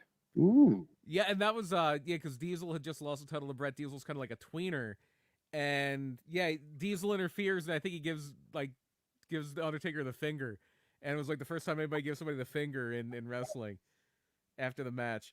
But that leads to something really cool at In Your House. The next In Your House, it was Bret against Diesel in a cage for the title, and Diesel has the match won, and he's about to walk out of the cage. Bret is out, and Undertaker's purple gloved hand reaches up through the ring. It was the first time somebody came through the ring, and he grabs Diesel's leg and pulls him down. But if he pulls him down, isn't he out of the cage? Shouldn't Diesel have won that match? Yeah, his feet touched the floor. Yeah, well, I guess because And the floor of the ring got count. What a spot that was. Yeah, that was cool. It was so good. They would do that. So good. Kane did a couple times. They did it later that year with Undertaker, or maybe it was no. I think Mankind might have done it against Undertaker. Somebody came up in Philly. It was at the Mind Games pay-per-view. Because I think Undertaker wrestled Goldust on that show. Yeah. That was the main event with Shawn Michaels or Mankind. Mankind, yeah. Yeah, so we had the Phantom of the Opera mask, which was really cool. Even though a lot of people do consider Purple Gloves Undertaker to be like kind of one of the lesser errors, because he's like feuding with Kama and yeah, it was his Bundy opponent. Opponent sucked, yeah. But he still looked. I like the Purple Glove look. Yeah, then they redid the toys. They gave him the purple gloves. Yeah, and it's the first one they made. Glowed in the dark. It's skin glowed in the dark. Yeah, that's pretty cool. The Jack specific ones. That bone crunching action that will go quick. And you did have the Hasbro Undertaker, but yeah, it was like the red gloves, yeah, one arm like kind of bent. It was like the Jim Neidhart New Foundation figure. They're when they re-released those old Jax ones, they released them as purple. Oh, okay, they're yeah. old. Cool. Because I bought it for Fulton for a birthday gift. I still have my glow in the dark one somewhere. It's probably all beat up. But it's cool. So then not an easy way to find. But that the old gray glove Jack specific tiny plastic one. Undertaker and you mean the Hasbro, the hard one, yeah. Hasbro, sorry, the Hasbro Taker and Andre the Giant were not easy to find. A lot of them are hard to worth a lot of money, depending on there's like two different colored backs. Like there's a blue and a yellow, I believe. Yeah, I just remember as a kid, like I could never have. We used a Skeletor from He-Man as our Undertaker. We could never find one. Yeah. So with after that thing with the cage match, then you have Undertaker and Diesel at WrestleMania, and that was one of the first times. Speaking of something, what had just happened? Oh, Brian paused out again. Oh my God, what is going on? Well, there he is. Okay, no, you're good. Say I can hear you guys this time. Yeah. But this is one of the first times I think they used a wax dummy, where Diesel goes in the back and he's gonna like break up this casket with an axe. He opens the casket and there's like Diesel's in the casket. Oh yeah, I remember that. Yeah. He was all shocked because he's in the. But like, I see myself in a casket. Like, well, obviously it's not me. I'm okay. Yeah. No, if you see a wax dummy in wrestling, you set it on fire. We know this now. Oh yes, that's true. But yeah, so then you have Diesel and Undertaker at Mania, and Undertaker gets to win. Diesel's on his way out at that point. Yeah, and then he starts feuding with Mankind, and the night after that WrestleMania is when Mankind made his debut. Yeah, and then we got a boiler room match at SummerSlam. That was really good. That's where. I'm sorry. Go ahead. Very big event there. That is where Paul Bearer turns heel on the Undertaker. Oh yeah. And then we get our very first Buried Alive match at In Your House 11. Mm-hmm. Yeah, which was like I think it was called Buried Alive. It was they're like, we're gonna bury somebody alive. Yeah. Yeah, because it leading up to it on Raw, like in the aisle, they would have like a tombstone with the Buried Alive logo and everything. And Undertaker wins the match there, Buried Alive. He wins the match, but he doesn't totally bury Mankind. Like they didn't. Like they learned from this, and in the future Buried Alive matches, they would have like the dump truck full of dirt that you could just dump on somebody all at once. But here they're actually using shovels. Yeah, the shovel dirt on top of it. So okay, a little bit. Yeah. So they get Mankind in there and just throw enough dirt on him that Undertaker wins the match. But then he gets attacked. This is when you had very briefly Terry Gordy is the executioner at this point. Yeah. And he attacks Undertaker, and then a bunch of it's the same thing as that casket match. Like all the heels attack Undertaker, and they're all like they just had 10 people shoveling dirt in. And then finally at the very end, you see the lightning bolt, and then Undertaker's hand reaches up through the dirt. But he's still gone for a while. And then when he comes back, it's a Survivor Series. And I want to say like they did I think was that a shark cage match where Paul Bearer was in a shark cage or something? Well, this is the era they call the Lord of Darkness. I don't think he was in a cage until Kane came around. Yeah. No, I'm looking. I'm kind of the Wikipedia open at this point. Yeah. He was Mankind. He was Undertaker, Mankind, and Paul Bearer was in a shark cage. Okay. Okay. Yeah. And this is considered the 96 to 98 the Lord of Darkness Undertaker. I was thinking this is Velvet Undertaker. Yeah. Velvet Undertaker. And he's a little more like adult here, and he beats the Executioner later. They had a little feud with Vader. Vader was being managed by Paul Bearer at this point. Vader actually beat him at the Royal Rumble, and I think there was always a that WrestleMania 13 always got like flipped around. It was supposed to be like Shawn and Brett for the title. Austin was supposed to wrestle the British Bulldog. I don't know what they're going to do with the Undertaker at that point. Maybe it was going to be against Sid, but not for the title. Mm-hmm. But then WrestleMania 13 was the upcoming WrestleMania, and everything kind of gets turned topsy-turvy because Shawn Michaels, lo and behold, Shawn Michaels is a champion. He doesn't want to lose his belt in the ring. Go figure. Yeah. And so he loses his smile. He had every good reason. There was 5 to 15 guys in Syracuse. Well, no, this is a time his knee was torn to shreds. Yeah. Irreparable damage so bad that he was wrestling again in 3 months. His back was bad. Yeah. He had a lot going on. He had a drug problem. You leave Sean alone, all right? Sonny was just messing with his heart. You know, it was a lot going on at that time. So they did the final. They did the final 4 match. Brett wins that, but he drops the title to Sid the next night. Austin costs him the title. So lo and behold, it winds up with Brett going up against Austin at WrestleMania 13. But then you have Undertaker and Sid for the title. Undertaker wins his second WWF title by beating Sid at WrestleMania 13. But then the big thing after this is he's going right into a feud with Mankind again. But Paul Bearer is trying to get control of the Undertaker again. He wants him back in the fold. And if he doesn't come back to him, he's going to reveal a deep secret about the Undertaker. And this stretched on forever. Yeah, about Undertaker burning down the family funeral home business when he was a child, killing both of his parents. You killed your brother, Undertaker. And you killed him, and burning his half brother as well. Yeah. At first, he said he killed him, but then the big thing was Kane is alive. He's alive, Undertaker. He's alive. I absolutely. And we didn't find out that other thing about Kane yet. Not yet. Yeah, we would.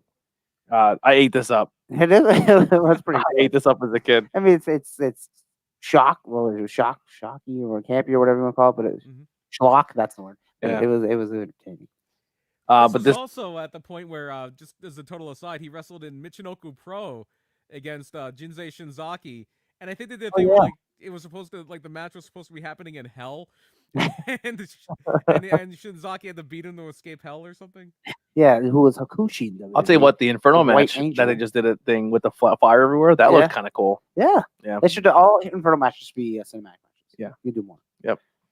Instead of my hand's on fire, my one hand that has a glove. We'll get into how they did it back in the day, but Hottie was watching it like there's no. I'm like, oh, this is nothing compared to what they used to. The outside of the ring was on fire. She goes, Yeah. "Nuh-uh." I'm like, oh yeah. That was probably so hot for the Yeah. fan, for everyone up front. Like, Yeah. I understand When the they don't do pyro that. goes off in an arena and It's you're in the hot. nosebleed Yeah, it's section, loud. you feel it. Yeah. Yeah.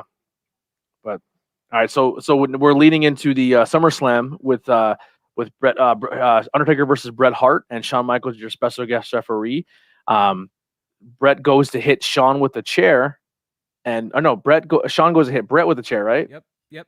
And Bret misses. ducks and hits the Bret Undertaker. ducks, and he smacks the Undertaker right in the face, which leads to the first ever Hell in a Cell match Yeah. at Bad Blood in your house. Yeah. Back then, the Hell in a Cell weren't as high. They had the roof, but they weren't as high. Like now, they're way too high. Yeah. I don't know where they got the idea. I think maybe it's Jim Cornette that said that because they're taken off of War Games. Mm-hmm. I think, but I'm not Yeah. sure. War Games, and then they had. Well, no, because the Thunderdome ones they would do in WCW, they would just have like a curved roof. Yeah, but then they had it didn't happen yet. But Well, WCW had that what really year is short this? roof where when Psycho said with the Yeah, powerbomb, that was somebody the War almost Games. killed somebody. Yeah, the War I Games think- match. Yeah, I think it was a mixture because you had the War Games had the roof, but you would have the Thunderdome cages where the cage would go around the like ring area too, where Yeah, what about end the at cage the that- apron.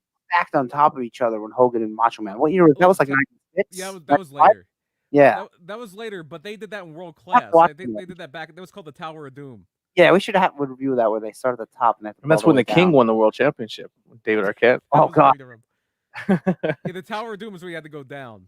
Yeah, That was like a with Starcade. Hogan and Macho Man versus every heel in WCW. Text Oh, the Doomsday Cage, yeah.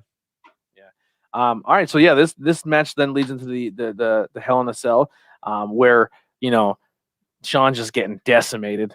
He's a bloody mess. At the time, people were like, "Man, this is a really good Hell in a Cell. Like this is a high bar to set." They set a really high bar for the first ever match. So at this time, I mean, I know Bret gets credit for the first ladder match because he brought it in, but Shawn then gets credit as like the first pay-per-view ladder match with him and Razor. So now Shawn's in the first Hell in a Cell match, so he gets credit for that in his career with Taker. Shawn's part of DX at the time, and he's about to lose, and the lights go out, and the red lights kick on, and the organ hits, and That's gotta be Kane. Gotta be Kane. Kane and Paul Bear make their debut. Boy, Kane rips the door off. Yeah, The not gimmick the door. Yep. The Sans cape, because apparently he was at a house show before and he had a cape, Yeah. and it looked pretty cool, but they got rid of the cape. The just once again, you look at the character of the Undertaker, and it birthed the character of Kane, and man, what a career, Kane. You know what I mean? Like, Yeah, this a guy that was kind of floundering for the most part. Isaac Yankem, then he was fake Diesel. And I guess this whole storyline came up where Paul Bear and Undertaker were pitching it. It's like to the heads, like saying, "Hey, we should do like this Kane gimmick." Yeah. And they pitched the idea without having a Kane, and then they went and seen him wrestle. At the time, he was the dentist, right? No, he's fake Diesel at that time. Oh yeah, he was fake. That was the last gimmick he would have been doing. Yeah. Well, I think they seen him first Well, they probably did as the dentist, and then they brought him in. He was Isaac Yankem before he was Diesel. Yeah. And they probably seen him in Bruce Prichard probably seen him in Memphis when he's Christmas Creature. Undertaker had actually wrestled him in Smoky Taker Mountain when he was still Unabomb. Yeah, Taker's, because that's what he said in the thing. Taker seen him as Unabomber and said this guy would be like him and Paul Bear left the arena and like he would be a great Kane. Yeah, because I think they had I don't know if they had the name yet. I know Bruce Prichard got the name because that's what Undertaker's name. Yeah. So they used that name. Yeah. So, but they had the idea for a brother, Mm-hmm. and it was a great storyline. Yeah, I mean, you want to talk about Hall of Fame? He went on for 20 years. With Hall of Fame career, man. Kane, Yeah. Kane has become his own entity, you know. He And was also in USWA, he was also the Christmas Creature Yeah, Christmas Creature. and Yeah. Doomsday. But Doomsday was literally him just practicing to be Kane because that was right before Yeah. Kane. trying to think. Then we head into Rumble. Shawn Michaels DX. I'm just trying to go through. So Undertaker at this point is like, I'm not fighting my brother. Like I know you're mad. I don't want to fight you. So they kind of tease that they're reconciling a little bit. So from there, the main event of the Royal Rumble '97 is the Undertaker against Michaels. Michaels is the champion now in a casket match for the title. This is the match where Shawn messes up his back because he takes a bump onto the casket and he lands oddly. Yeah, back and body. hurt his back. He goes over the top rope onto the casket, Yeah. right? Yep. Mm-hmm. Yeah. And his spine hits the corner of it. Like it is a rough little bump. Yeah.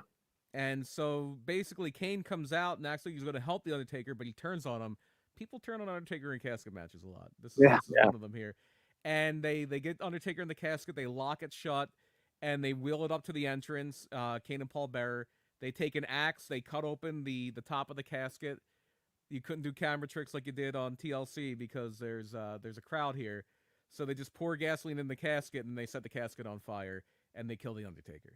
Yeah. Now here's the thing too. If you really want to kind of credit, they probably didn't know they were doing it at the time, but if every time you see the Undertaker and the only time he can go down is if the entire locker room beats him up, beats him up, and then Yeah. one guy comes out, Kane, and he can manhandle the Undertaker, it's like, Yep. wait a second, this guy's a force. Yeah. Like you're Yeah. kind of building up Kane without even realizing They you're doing. made Kane a big deal night one. Night one, Yeah. he was a big deal, and he never wasn't. Yep, absolutely. So from there, Undertaker disappears for a little bit for a month or so, month and a half, and then right before WrestleMania, he comes back, and now he's ready to fight Kane. He beats him at WrestleMania. He also, after he beats Kane, he goes back and he starts taping up his fists in case somebody decides he doesn't want to drop the title again. I won't say who. I won't say who. And then so the next month at Unforgiven is when you have the Inferno match, where Kane beats the Undertaker by setting his right arm on fire. Yeah. Yeah, his right arm that has been covered. Yeah, and then they did it later on with the boot, the left boot. Yeah. Yeah. And The little- MVP's back. They also did. Oh God, yeah. Yeah. I never cared for Inferno matches. I thought they were. Let's jump ahead a little bit here. I mean, obviously, because like I said, I'm trying to watch the time Yeah. here. So, You I go- mean, yeah, we could go all night talking about yeah, the Undertaker. we have the 30 years Ministry of covered, like Darkness 5. is when the Ministry of Darkness is when all the factions kicked in, and then there was the corporate ministry. Yeah, we went to get revenge. Where to, Stephanie? Yeah. It was me, Austin. It Yeah. was. He wanted to. He was the first one to get the idea. Like, hey, maybe if I marry Stephanie McMahon, I'll have a lot of power. The who's the higher power is the big thing then. Yeah. Everyone's like, oh, it was Jake Roberts. It's Ultimate Warrior. It was Vince. I'm like, "Mm." It was Vince. Yeah, It was me.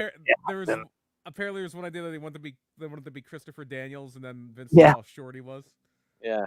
I know we're brushing over it, but I mean that time of wrestling was fun. I liked with the factions. I thought the factions were all fun. And that's when 90, 98, 99 wrestling firing all Yeah. cylinders right there. Yeah. And then Killed the big boss man. I was there. Yeah, yeah, he killed a bit in the cage. I forget what exactly made him go away again. I think it was a thing where later on, I think he just quit. Like they had all these people vying for the title. It was when Vince was a champion, and they forfeited it, and I think he was just like, "No, I'm out of here. I don't want to do that," and he just left. I don't think it was something like they killed the Undertaker this time. Yeah. So then he's gone for a while, and then in 2000, May 2000, they all these promo packages of these little Freddy Krueger girls, and they're 1, 2, and everyone's like, "Oh, what the hell is this?" Yeah. And then It's 7. and it says he's here, and Kid Rock plays American Badass, Yeah. and then Which was probably the best of this Undertaker's music. and then he hits the ramp with a motorcycle. This is, I believe, it Judgment Day. Yeah, Judgment Day. 'Cause that was the whole thing, and it was, and he comes down against the McMahon Helmsley faction, and with And he inadvertently helps Triple H win the title. yeah, and he chases Vince McMahon around the ring with the motorcycle. Yeah, And and this guy just wearing jeans and stuff. He has his hair a braid, didn't cut at that point. yeah. I did not like this Undertaker at all.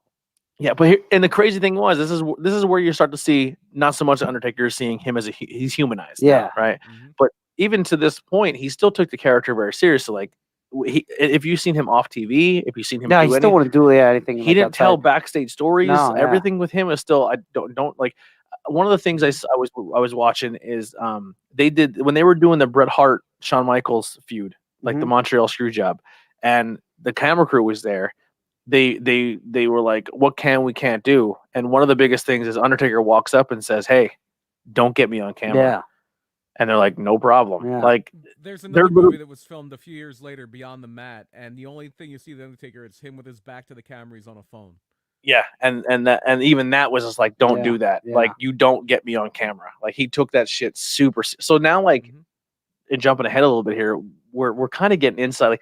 Like that's why the Lost Ride documentary is so cool, because it's like he's kind of really coming out of his comfort zone and telling stories that he never did. Yeah, You know what I mean? yeah. He went 30 years and just kind of played a character. Now he's like doing Hot Ones, and he's Yeah. like, you know what I mean? Like he took his career really, really serious.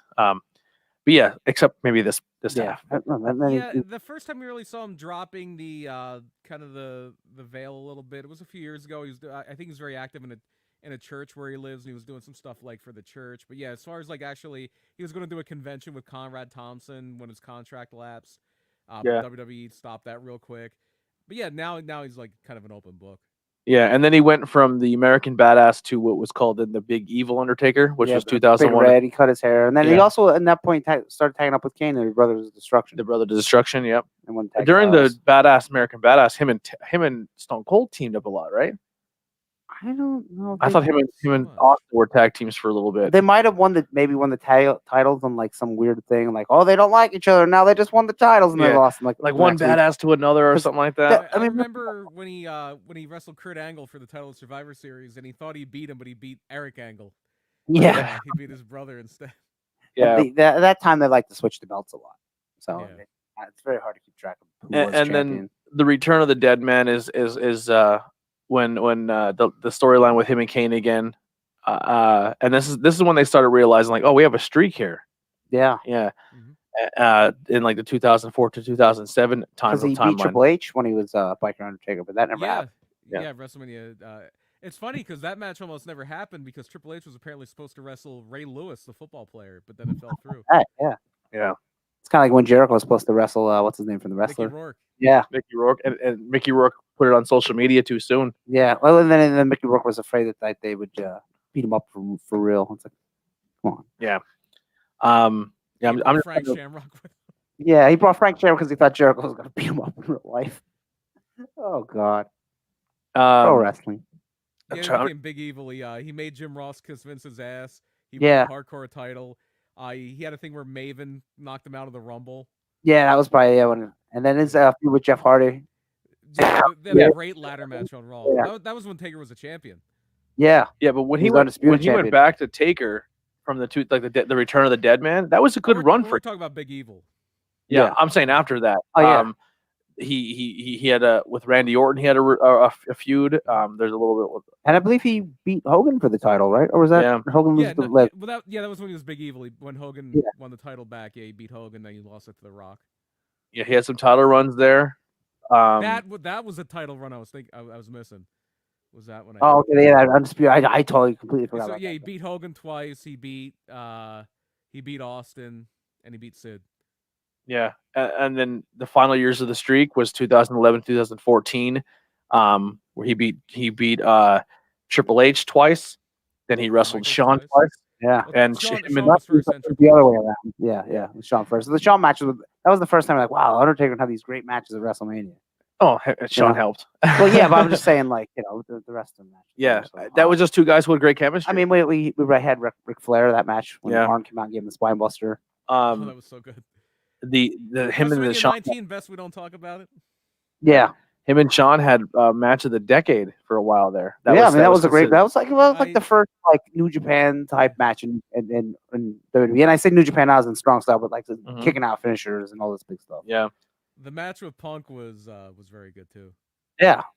Then he had a good feud. Then he had a couple stinkers. We haven't Punk dumped the urn on himself. Well, that's when Paul Bear actually died. Yeah. Paul Bear. We actually lost Paul Bear. We forgot Undertaker killed Paul Bear. Yeah. When he put him in concrete. Yeah, and he died. And then he was in a freezer once too. Yeah. Save me, Undertaker. Save me. Yeah. So when they did a whole feud with CM Punk dumping out and a lot of people were upset about it.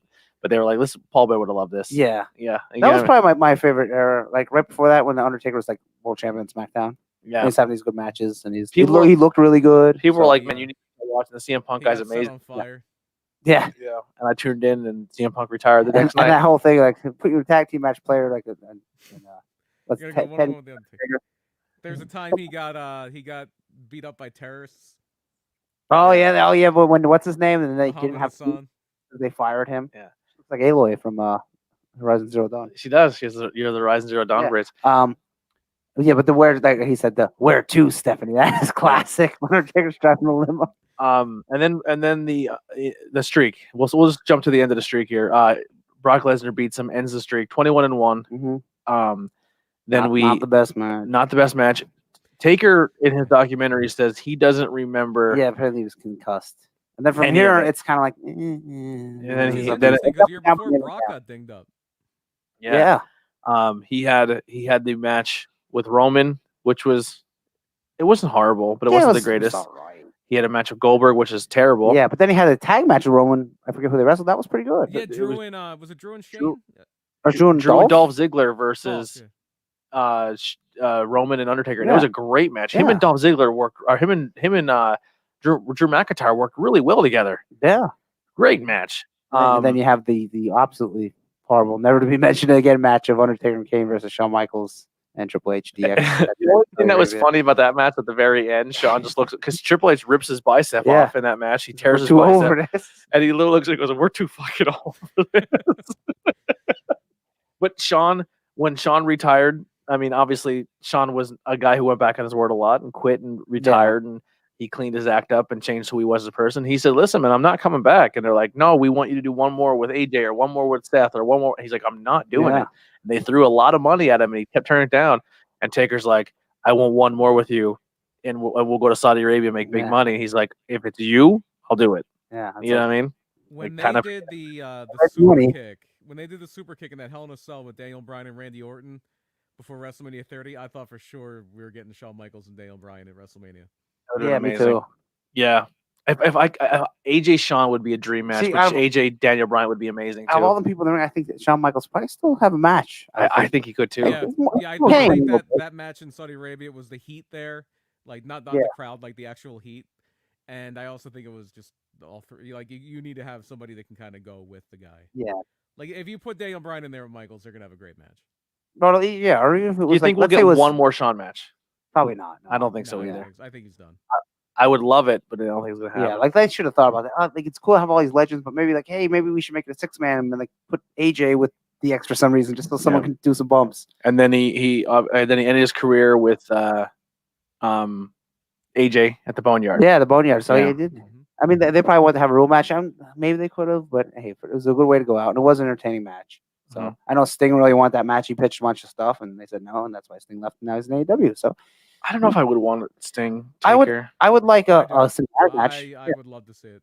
I would have loved to see a real match in like 2015. Yeah, but nowadays a cinematic match, but they could have did that. You know, have a fight scene, take a break. So we're big fans of Pro Wrestling Illustrated. So he had Comeback of the Year in 2015, Feud of the Year in '91 with the Warrior, Feud of the Year in 2015 with Brock Lesnar, Match of the Year in '98 with Mankind and Hell in a Cell, Match of the Year in 2009 with Shawn Michaels, Match of the Year in 2010 with Shawn Michaels, Match of the Year in 2012 with Triple H, ranked number 2 of the top 500 in Pro Wrestling in top 500 in 2002, ranked number 21 in Wrestler of the Year in 2003.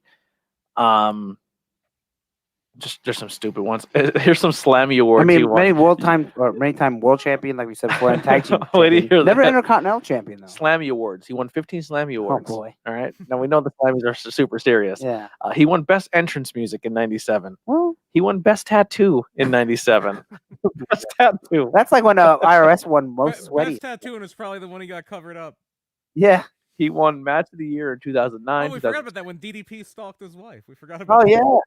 2009, 2010, 2012, 2015, 2020. I mean, there's a lot in this we've missed. If you really, really want to dive in, go for it. But we would be here we'd have 14 podcasts. Let's run through the Meltzer Awards he got, though, the Wrestling Observer Awards. He got Best Gimmick for 4 years in a row, or 5 years in a row, 90 to 94. Best Heel in 91. Feud of the Year 2007 with Batista. Match of the Year 2 years in a row with Shawn Michaels in 09 and 2010. Worst worked match of the year twice.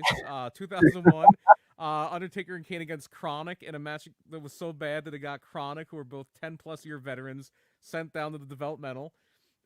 Worst match of the year 2018, the Crown Jewel tag match. Most overrated in 2001. That's when he's American Badass, and a lot of people weren't really big fans of that. Yeah. Reader's least favorite wrestler 2001. That was like a low point for him. Worst feud of the year 93 against Giant Gonzalez. Most disgusting promotional tactic for that terrorist angle. Like we said, there was a thing where like people were dressed up as terrorists and they attacked the Undertaker, and it aired the same day as a real terrorist attack in London. And in 2004, which I think was the first year it was eligible, because I think you have to be like over 35 or how old is Kenny Omega now? like 30. 36, somewhere Yeah, 37. I think it's like you have to be a certain age or a certain amount of years in the business. I think his first year of eligibility, he was in the Wrestling Observer Hall of Fame. Yeah. Hmm. Just a legendary career. We'll just button it up with this, Brian. What are if you just looking back, what are some of your favorite Taker moments, and what was the character of Undertaker for you? For one thing, it was a constant. Like all these people would come and go, and the Undertaker was always there. Like literally 30 years just in WWE. Yeah, imagine And working for 30 years anywhere. Mhm. yeah, like who works in a job 30 years these days? Nobody. Yeah, Yeah. and they don't get a kick in the butt, a watch, and say, "Computer, let's take your job." Yeah. Anyway, Bray Wyatt took your job, Daddy. Um, but no, it's that constant. He was like just one of the first like dark characters like that. It just opened up a new Yeah. like avenue of storytelling where I wasn't old enough or didn't get Florida wrestling. I didn't see Kevin Sullivan doing like the Satan thing where they never really said Satan. Like it was just kind of he married horror movies and wrestling in a way that nobody really did before then. Yeah. Yeah, it worked. Andy. Best Oh. gimmick ever, probably the best big man ever too. that's what I would say the best overall gimmick of all time. Yeah. You know, it sounds dumb. Okay, you're gonna act like you're dead. Yeah. Oh, that's never gonna get over. He Oh. he Yeah, sold and if you me gave on it to character. and if you gave it to somebody else, maybe it wouldn't have. Maybe if you Yeah. gave it to like maybe if you gave it to Giant Gonzalez, well, not maybe it wouldn't have worked. Yeah, so I mean, credit to him. Man. Like, they didn't really see like, oh, they were like, oh, he's a good wrestler, but not that great wrestler until the Shawn matches. And Yeah. It's like, oh wow, this guy's really good. Yeah. That's like I mean, like my I said, favorite of the Undertaker, and I did like one of the classic Undertaker where he's like real slow and Yeah. you know the throat chops and the choke and then rolling the eyes back. Undertaker Diesel was a fun big guy match at WrestleMania. Yeah,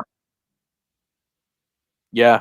I don't know. He wasn't always my favorite. no, I was not actually for me. I was very, very shocked. They did a one on WWE, like it was WWE ran, and it Mhm. was like the top 500 wrestlers of all time, or top 50, or top 100 of all time. I wonder if they were all WWE wrestlers.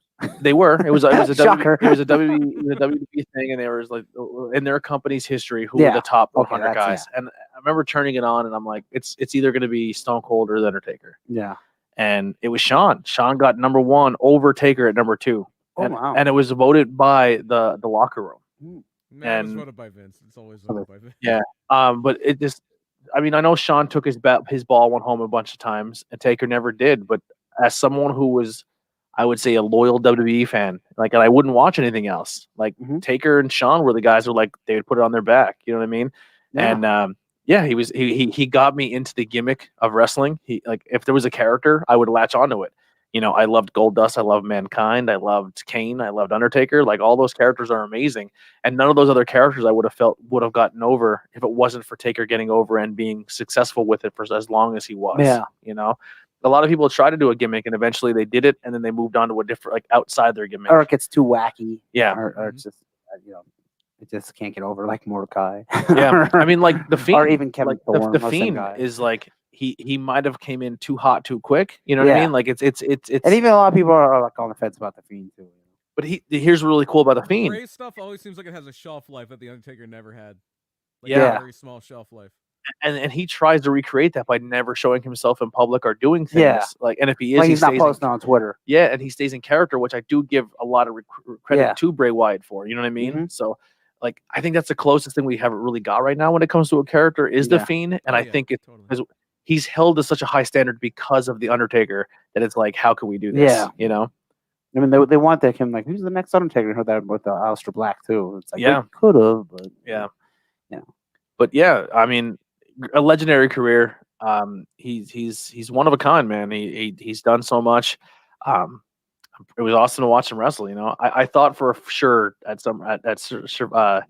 Survivor Series we were not Survivor Series. Yeah, Survivor Series, right? Was it, which when one? he, What? when he Yeah, came out? Survivor Series. Yeah, his Survivor Series. I thought we were gonna get a weird angle at the end, and we didn't. I thought it was to be so WWE, like they couldn't help themselves. Like, oh, Yeah. send somebody out, we'll have a feud. And Yeah, but Yeah, I they was did- waiting for the Fiend. I was waiting for the light because he wasn't Yeah. on the show. I was waiting for the lights to go out and like all that stuff. yeah. yeah. But But yeah. yeah, well, one of the best big men of all time. Not personally my favorite wrestler, but you know that's okay. I will say I was very entertained every time I saw Yeah, him. me too. Totally. even if it was a bad match, I'm like, fuck, man. Like it wasn't you were angry. You were just like, oh man, get like some- you were bummed. Yeah, Get it was. some good opponents in there for the wrestler. Yeah. For the Undertaker, I mean. I am very happy I got to see his entrance live. I'd never seen a WrestleMania entrance. Obviously, I'd never been to a WrestleMania, but I got to see him return at SmackDown 1000. Okay. In Wilkes-Barre, and just to be in an arena, and I'm getting chills like thinking about it. But when you're in an arena, even in a house show, it was like that. Even in a house show, Yeah. I must have seen Undertaker wrestle probably a dozen times live, and when those lights go out, anytime. that song hits, Yeah. you get The chills. slow walk to the ring. That's why I didn't like Bike Undertaker because it lost all that. Yeah, I understand. Oh, pressure character, but Something- it just wasn't the same. it feel like now I know a lot of arenas. I know like Wilkes-Barre and Hershey and stuff. It is an ice hockey rink, yeah. and it's a little It is chilly. cold, yeah. But it feels like when the Undertaker comes out, it feels like it gets colder. Colder. It really does. That's An AC true. up. It does. It feels like it gets a little colder, and maybe they do that in the arena. I don't Turn know. the heat off for a second. Yeah, Yeah. then the smoke billows out, and then the lights cut out, and as soon as the lights go Yeah, out, that's maybe say the best entrance of all time. No? the lights go out.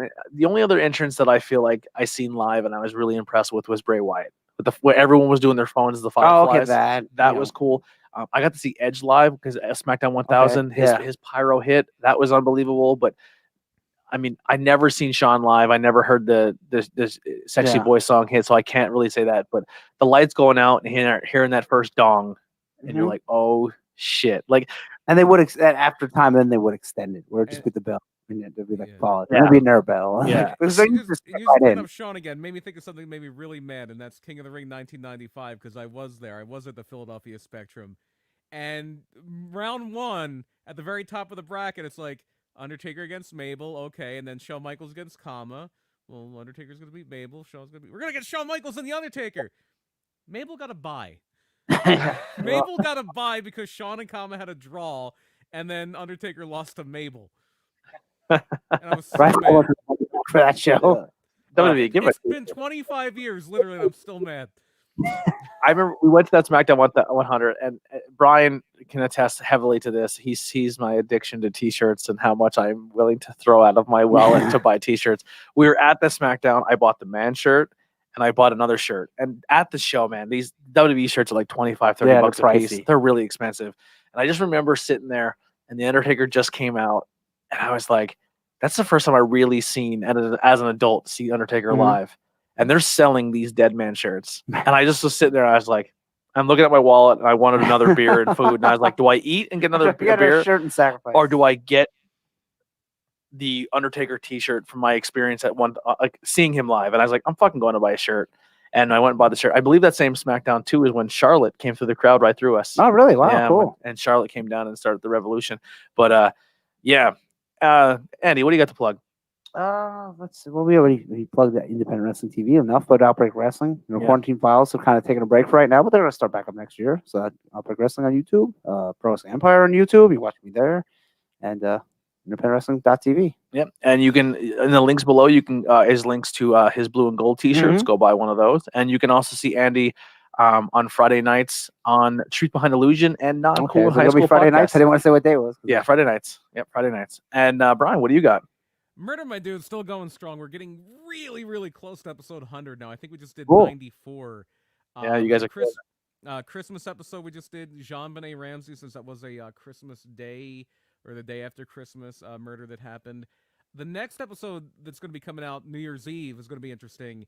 It's a little bit of an older story. It's about a journalist in Minnesota who kind of rubbed up against some people in high places and may have paid the ultimate price for it. If you go back in the archives, we have some really interesting stories. A lover's quarrel gone bad. We had a horrible, horrible story. I know, Tony, you said it, and I agree, was maybe the worst one we ever did. About The worst murder uh, story I've ever heard in my life. Oh man, Concrete, Japanese my dude. It's girl. a few ones Concrete, back. my Yeah. dude. So yeah, you can Yeah, look that up at project210.com. I'm sure the links will be below. We have a store there. You can buy Murder My Dude merch. It'll be under Tornado Tag podcast links. If you click the links and it's in there as Murder My Dude, so you will see it there. All right, my I was plugs. gonna say, before, okay, plugs done. What's One that? more thing before we go. I have one more set of plugs. Okay. Just IWP Network. Check out the rest of our shows we have going on. They're not linked below, but we will get them in there soon. Go check out PA Pile Driver podcast. Show those guys love. Go check out the Duke's Dive. If you want to hear weekly wrestling review shows, go check out those two guys. They do an amazing job. And also go check out the Wicked Turtle and High Tension Wrestling and Alex over there at Camp Leapfrog. Thank you guys so much for the support. Make sure if you can. Andy, did you have something? I think Andy had something. Yeah, I'm not ending. I'm just saying if you guys can, check out the merch page. If you can grab a T-shirt or a mask or something, it'd be very highly appreciated. Help us grow. You guys are helping us upgrade microphones and we have a new board coming in. So your guys' support is helping us get there, and we really appreciate it. So what do you got, Andy? All right, one more award before we go. Best pro wrestling death, as in a kayfabe death this year. Let's say, who do we got? A couple people died. The best. I think my favorite is a double. I'm going with a double here.